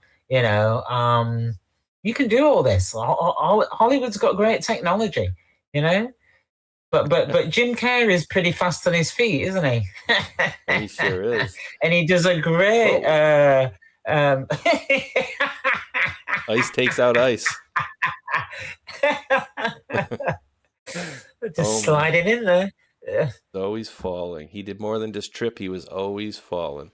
Yeah, I was just trying to find that if they had it here. But yeah, I mean, it's like you don't have that much energy, but all of a sudden you fall, and your reaction to falling is like lightning fast, right? So yeah, that's crazy. So guys, we've already just put in right now, without even doing final goodbyes and thank yous, 3 hours and 18 minutes. I very much enjoy having no rush. My plan was to maybe end by like 9:15 and head to the store, but we got. I put my son and two other kids on the scene, $20 a pop. It was the best $60 I ever spent in my life. So won't have to deal with that. But we're gonna wrap this bad boy up here in just a second, and we'll get some final thoughts and some thank yous out of the way. Let me do a couple thank yous over here, and then I want to hear what Lisa and Mac are thinking. So here's what I want you guys to think about, and of course add whatever you want to the end of it. But I'd like you to kind of think about the walls seeming like they're kind of closing in on every aspect of these things that we've been looking at for many years, right? It just seems to me like they're all coming back. The chickens are coming home to roost, essentially, is how I would put it. And I'm loving it because I'm seeing it in all different topics that we've discussed. Like they're going down on every single thing that we've been shown these last many years. So on D Live, I want to thank Patriot Chick, Crodeck, and P Dancer, the top 3 contributors over there. Can I give you guys any rewards out here? I cannot. It won't let me. So I'm distributing the rewards here, guys, to you. They're coming at you. Wait, here we go. In 25 and counting. And then I'm going to head over to the old foxholepilled.net. Where are we? Where are we? Here we go. Thank you very much to Sean Joe. Went off with a bunch of cookies in a row. We started with Bois Blanc with the can, so thank you for that, Bois Blanc. And then Sean Joe, part of the Space Squad over here, which means monthly subscriber. He dropped a cookie, so Sean Joe drops a cookie, and then Sean Joe drops another cookie, and then Sean Joe drops another cookie, and then another cookie from Sean Joe, and then one more from Sean Joe, and I can't forget the last cookie from Sean Joe. Thank you for those 1, 2, 3, 4, 5, 6 cookies in a row. And we need some milk, Matt. We need some milk over here. And the last one is thank you to One Thunder, donated 199 gold pills. And we ended up at 1017. I see how you guys do that, always with the 17 at the end. I appreciate that. And the scratch-ins have been released. So ladies first, of course. Miss Lisa, any parting words and, anything you want to talk about? A couple of things. Don't forget to give us a thumbs up. Yes. It's free. You Leaderboard. don't have to pay for it. So please do that if you can, if you enjoy the show. And secondly, I sent out the wrong flyer. I sent out the one for February the 16th. But I just want to tell everybody, you can always go to 8Cueball. That's the number 8, CUEBALL. At 8Cueball, and you will always find the flyer for the show each week so that you don't have to rely on me sending you a copy of the flyer. It will always be posted there, and you'll get the links for being able to watch the show every Monday at 7 p.m. ET. So, sorry about that, and thanks, Southern Girl, for letting me know. And there's just so much going on. There's just too much. I mean, I had loads to cover this week, as usual. Didn't even get through not even like 1/10 of what there is to go over and what there is to say. But yeah, keep up with everything, and just want to if everybody can send a few prayers to Leah for doing a good job. You know who you are. And Cakes Patty, and also Don as well. Both of them are going through their own thing, and if anybody can muster up the energy, please send them a few prayers. You know what you're going through. That's all I want to say. Thank you for that, Lisa. And what was I going to say? Yeah, and stupidly, which is whatever, but I dropped Lisa's link for her Telegram here in the chat, but then quickly realized it's already in the description box in YouTube and on Rumble, of course. I'll get that link over to, actually, you know what? I'm sorry. It's on Pilled, YouTube, and Rumble. So in the comments there below, guys, I'll drop it over to D Live as well. Mr. Max, sir, what's going down? Hey, great show, Lisa and Space Shot. That was another great week of covering information. As Lisa said, we didn't have enough time to cover it all, unfortunately. Ever. But another way to find the show is to go to rumble.com and just type in Space Shot 76, I believe. Yes, sir. And it'll pull up your page, and then you just go to live. So that'll help you out. Yes, sir. We had some interesting stuff. I think John Sullivan's been covering some things in the background. If you get a chance to listen to him, he's kind of keeping up with the election fraud stuff for 2020. I don't know if he has any additional information. He just kind of keeps saying that more stuff's coming out. But Kurt Cobain, his murder is coming back into investigation. Found that interesting given the temperature of Hollywood and music industry. And then also Kash Patel was in Italy. And we remember the Vatican Spa satellite. Just want to remember that in the CISA stuff that we've covered. Nothing can stop what is coming. That's under CISA, that acronym. Well, the FBI does the investigations on election fraud. So possibly Cash was making some stops in Italy for some evidence. And he also visited with the Marines too. So he might have had the military with him. Recently the USA and Italy have just signed a treaty regarding sharing communications and information. Correct. So that I posted about this and went into a little bit of detail, but yeah, they're essentially have interoperability between what Lisa was just talking about, information. So it's to prevent, but it's also, what if things had gotten out of hand where it wasn't as safe as they said that was. And I feel like what Lisa's saying is happening, and possible accumulation of evidence, given we also had people in Fulton County and in Maricopa County past couple weeks. So Italy's the third week. Let's see what's next week. Let's see what comes up next. This would open up a big can of worms, but I'm gonna send Mac and Lisa a link, and maybe they've seen it before, maybe they've not. This was new for me, and my buddy Patriot Politics Research had sent it over, so I'll drop it for you guys, and maybe you have already seen it and talked about it. But something maybe we can touch on last week, because I've always had a problem in my faith with the issue of that certain country. I never could see why they always got a fair pass. Like they got a pass to do whatever they want because they have their eyes blinded or whatever. But I don't know if you guys have ever heard of what they call pre-Nicene Christianity. And so just in a quick nutshell, and I'll drop you guys the link for it later, is what they say in this, and they back it up by what they're saying is proof. And so I'm saying I need to watch it a couple more times to fully digest it. But essentially what they're saying is like the old God of the Old Testament, how he said, oh, go kill them women and children, whatever. And then we have the new loving God in the different one, which was, turn your cheek, love your enemies, pray for your enemies and stuff like that. How it was two different scenarios. And that essentially some things were changed back in the day. So I'm not going to kind of go too deep into it, but I will drop it. Have you guys, Mac or Lisa, heard any of this stuff before? Yeah, a lot. And, is there anything to it, or you think? Or I've watched it once. Been looking into it, and there's an interesting person. I'm just trying to find one of his videos, but there's interesting theories about the Old Testament. We've got to think that, or understand that the information that we were given about the Bible, remember, it was that they say it was translated from Hebrew, and they had all these scribes, in a room translating it. And we know that, like, say, they also controlled how things were interpreted and how things were written, and especially the Old Testament.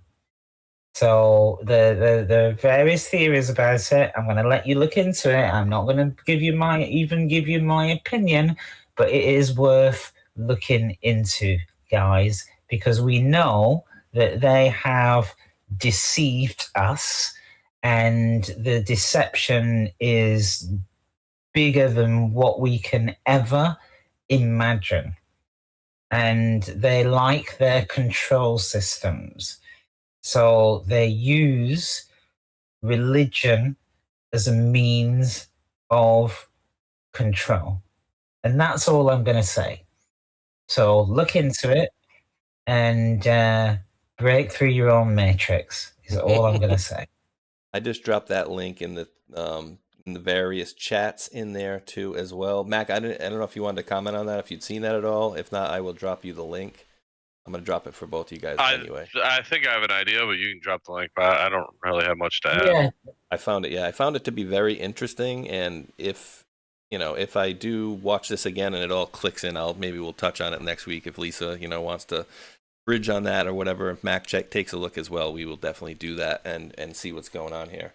I mean, it's as the guy said, it's a difficult pill to swallow. But you know, I like President Trump.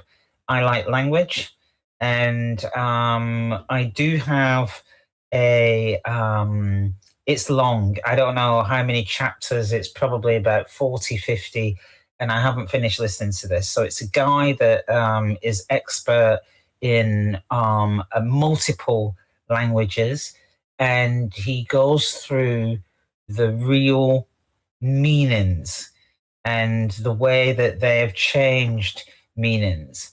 So, you know, for example, if you look at, you know, they kind of put together Satan and the devil, and there's somebody who was actually a judge, you know, so he was there to judge things. Anyway, it's a whole, like, it's a huge rabbit hole, and it's absolutely massive, but I can see it. I can absolutely see it, you know? And the other day, I said to some people, you know, like, think about the way that they use the word, like, believe, you know, be, lie, Eve. So before a lie. And what do we use? We have make believe. So as kids, we use make believe. Hollywood uses make believe, but make believe and belief is not truth. And how do we know that? Because when people say in court, they use it like plausible deniability, like Leslie Wexner. I believed. So you can't say that there's no way of pinning somebody down when they say believe. But when you believe something, that's not the truth, because believe comes from make believe, and it's before a lie. Be, lie, yeah, believe. And the truth is something that you know. So the way that I put it the other day was that, you know, people who believe in God, you know God. You don't have to, you know the truth, because the truth is based on fact, you know. But they made you believe that you needed to go through somebody else, like a priest, to know God, to know fact, when actually you have a direct connection and you know it, you know. You know when you are, you know, when people say they've been touched by the Holy Spirit, you don't believe the Holy Spirit, you know the Holy Spirit, you know what you feel, you understand fact, which is truth. But to believe in something, that is not truth. So think about that. It's a head turner, let me tell you. You know, No, put your head on a is. swivel. But you know, all I'm saying is the way that they have kind of changed language, and they've done that with the Bible to a certain extent, you know. But the question is, to what extent did they actually go? Yes. True. Because you know, like they say that you know, they commissioned Sir Francis Bacon to provide the King James version of the Bible. He was commissioned, he was paid, but he used that to you know, like control language as well. You know, but he was working for somebody, he was paid to do that. Just like Darwin was paid to come up with his theories on evolution. And we know that there was somebody else who came up with another theory on evolution that was different from Darwin's, but they took Darwin's. Why? Because they wanted a way to underpin supremacy. Like they were supreme, they were above other people. And this was whilst they were looking to kind of take over America. But there was already people there, and they needed some kind of narrative that explained why they were elevated above normal people, you know. And they used that to put down and belittle black people. All the Yes. time. The theory of evolution, when if you look into it, doesn't really work.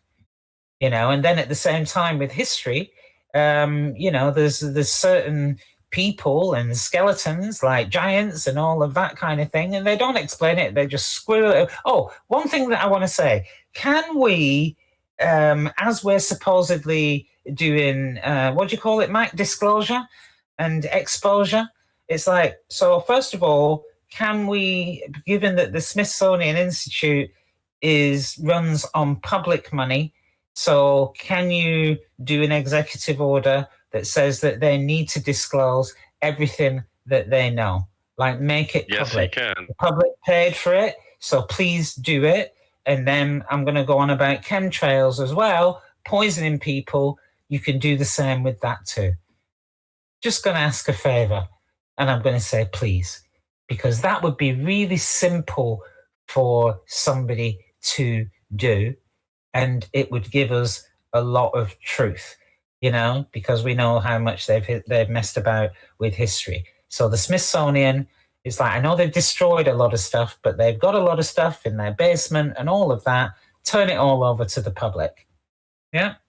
We need to see it. And that, not only that too, Lisa, but they say, and not only do they say, but they admit, oh, every, you know, you go into a place and you see like a big, the skeleton of a big dinosaur. Well, those are fakes. And they tell you those are, no, but the real ones are in the back, and we got those in the back. No, they're in the back. So they got a lot of stuff in the back that I'm sure that we're never going to be, you know, that obviously they've hidden from us. And so, yeah, I would love to see that happen. And guys, how weird is this? I can't get a post to get more views than, like, you know, I don't know, 800 views, 900 views, and I post this out. I'd like to take, and speaking of Conor McGregor earlier, this is a quote from Conor McGregor, Lisa. I'd like to take this time to apologize to absolutely nobody. The double champ does what he wants. The conspiracy theorists have been right the whole time. I can't get a post to get, you know, 600, 700, 800 views, and I post this and it gets 76 responses and 30,000 views. Figure that one out. Like, I don't know. I don't know what's going on, but I'm liking it, and people are starting to see it. Yeah, that's probably what it is. 700 of those. But like I said, dude, it's like, you know, you go to the other posts that I put out, oh, 482, 451, 321, and it's like 900. Ooh, 900. What is it that they're looking for? That's what I don't know. And I got a funny one to show you guys. And Mac, Lisa, hold on one second. Let me see. If I can do this, I'm going to do it. If I can't, I'm just going to skip it right through. We will see right now. If I can do my little kids guide ad that would benefit myself and not Lisa and Mac, I'm going to try to do this now. If it doesn't work, I'm just moving on. No, I'm going to cancel it and go along. Oh my goodness, it worked. All right, guys. All right, parents, let's have a real talk for a second about about America and how it's about to hit a huge milestone. Coming up on America's 250th birthday, 250 years of freedom, grit, sacrifice, and the greatest experiment in self-government the world has ever seen. This is the perfect moment to help your kids understand why this country matters, not just the fireworks and hot dogs, but the story behind it all. There's a free guide called The Kid's Guide to America's 250th Birthday, and it's honestly a great way to introduce kids to how America began, who the founding fathers were and what they risked, and why the ideas they fought for still matter today, and I would say probably matter more than ever right now. This guide sends kids back to the moment when brave men signed the Declaration of Independence, knowing full well they were risking their lives for freedom. It breaks it all down in a way kids can actually understand and enjoy without watering it down or turning it into boring schoolwork. And if you care about raising your kids who know where this country came from and why it's worth preserving, this is something you'll want to grab. And the best part, completely free with this special offer. You just need to pay $2 for shipping and handling and head over to just head over to freeusabirthday.com. That's freeusabirthday.com. And the Kids Guide to America's 250th Birthday for your kids today. America's story matters. Make sure the next generation knows it. Boom. And I do think that's very important, guys. And I really wish we could get back to, you know, I jokingly say a lot of times, like, I wish we could get back to like the 60s, 70s, 80s, 90s. But the caveat is I would want to not know about the technology that we're missing. Right? Like, if you can just wipe my memory of all of that stuff. And I got a gross funny for you. Lisa might, I don't know, Lisa likes to fight clips sometimes. I've never seen this in a fight ever, and I've been watching UFC for probably close to 30 years. Pay specific attention to this gentleman's nose as soon as his butt hits the ground. Never seen anything like this. What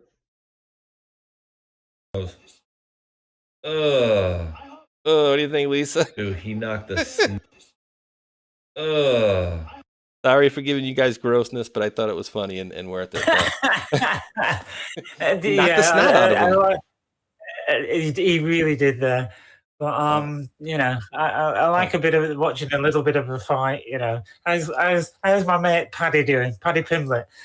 He's doing good after the recovery. And you know what? The funny thing is, I never played this on any show all for the last two since I posted on the 19th. I'll post this and then we'll say goodbye after this. I promise, guys. For any of you out there wanting to go to dinner, or sorry for holding you up, but I think this is important. This is a rapper. Oh, geez, I forgot his name. Prodigy. Geez, very well known rapper. One of the good lyricists as far as like putting words together. So I had to put a thing on here. I had to kind of edit it because the closed caption never seems to add up to exactly what they're saying. So some of them I had to add in, and you'll see why. I'm finna cut out all the smoking and the drinking, the wine and the spirits. It's evil when you think it, baby, so I'm telling the truth. You live it, then you see it. You breathe it, then you feel it. I tell you a little secret, it's a secret. Government that worship an owl. They practice witchcraft to harness their power. Little kids for energy, it's satanic ritual, WTC. They lit the Pentagon on fire. That's lighting the pentagram on fire. Now hold on, let me cut that up. So again, they all knew. Every single last one of these people that are high up in each of their fields, they all seem to know what the hell was going on. And this was, I don't even remember, this is 15 years ago? Yeah, 2008, guys. 18 years ago, they were posting this stuff. And other things I've been posting for a very long time, these people knew about it. Two rapping guys talking about things that you have to do. All right, you go to a club and you go to the door and the guy grabs you by the junk. And then, oh crap, I start doing these videos and I see this actor, Terry Crews, talks about how he's in a club and he's about to go into a room. And he told Congress this, how the executive grabbed him by the cojones and just smiled at him. And it was like that was his initiation, which he failed because he freaked out. Some of these people don't freak out. They say, okay, whatever. And then we go into the room and then they get blackmail on you. And that's why you got all these celebrities always going against President Trump. That's exactly what it is, all about blackmail. And we've shown you various different ways that this stuff happens. So, Mac or Lisa, if you want to add anything to that, I don't want to cut you guys off at the end. So if you want to say anything at the end, Miss Lisa, and then I'll give it to Mac. Yeah, they do the same with new politicians as well. So politicians who are new to the game, apparently, I got told this by a guy who's pretty high up in insurance, and he was looking into election fraud 2020, and they invite them for something like a golf weekend or a weekend that includes being at a hotel or some accommodation. They get a woman to approach them, and the footage will show this woman approaching them and them still talking, and maybe they don't react immediately, you know, and they're married and all of that. But anyway, they get footage of these people very, very early on in their career, and often as soon as they get voted in, you know? So new politicians, be very careful because you're the easiest pickings and one of their first targets, you know? 100%. And to Lisa's point, guess what? There are bad people out there, horrible people, and there are good people. So said good people, you might get an offer. Oh, hey, you want to do? Nah. Well, then you might wake up drugged, and then there might be like a Polaroid sitting next to you of you in bed with somebody you don't want that picture getting out with, essentially. So, Mr. Mac, anything else before we wrap today's show up? And great stuff today, guys, by the way. Good stuff. Yeah, just great show. Yeah, we went strong. Almost, what is it? 3 hour and 45 minutes. So. 3:45. When I'm making Mac tired, we know we did a long, good show. I love it. And it's 3 hours 40 minutes on the timer, even though time-wise it says 3 hours 45. But well, interestingly enough, it's 03:44 in the morning for me. oh my goodness! And we appreciate you staying up, Lisa. It's okay. I probably only get about an hour's sleep on a Monday, but I'm kind of getting used to it. But it does mess me up for the whole of the rest of the week because I can't catch up on my sleep. But it's okay. You know, I get the opposite. I just get a lot of energy from doing the show, you know, and all of the information that we put out and all of the brains that we get going, you know, and disseminating information. Gives me a buzz. Love it. Love it. And thank you to the mods again. As usual, your help is greatly appreciated here. And even if, I don't know if other people thank you as well that you help out, but I'll thank you for them as well. And again, guys, please lift Wheezy up. And she says, oh, it wasn't, you know, rib cage. It was, I said, we'll just do generalization. Your rib hurts. We'll raise you up in prayer. They don't need to know your exact deal. So we don't want to dox anybody out here. So please lift up Wheezy in prayer for her rib area, you know, from coughing, kind of pulled something, which is making her have pain. So we do appreciate you guys lifting her up. Again, thank you to the mods and all of you guys for tuning in. For Mac and Lisa, great show, guys. And for Mac and Lisa, I will say, I do, and they do, and we do appreciate each and every one of you wonderful world patriots out there for tuning in. And until that next one, thumbs up, like, and subscribe. Peace.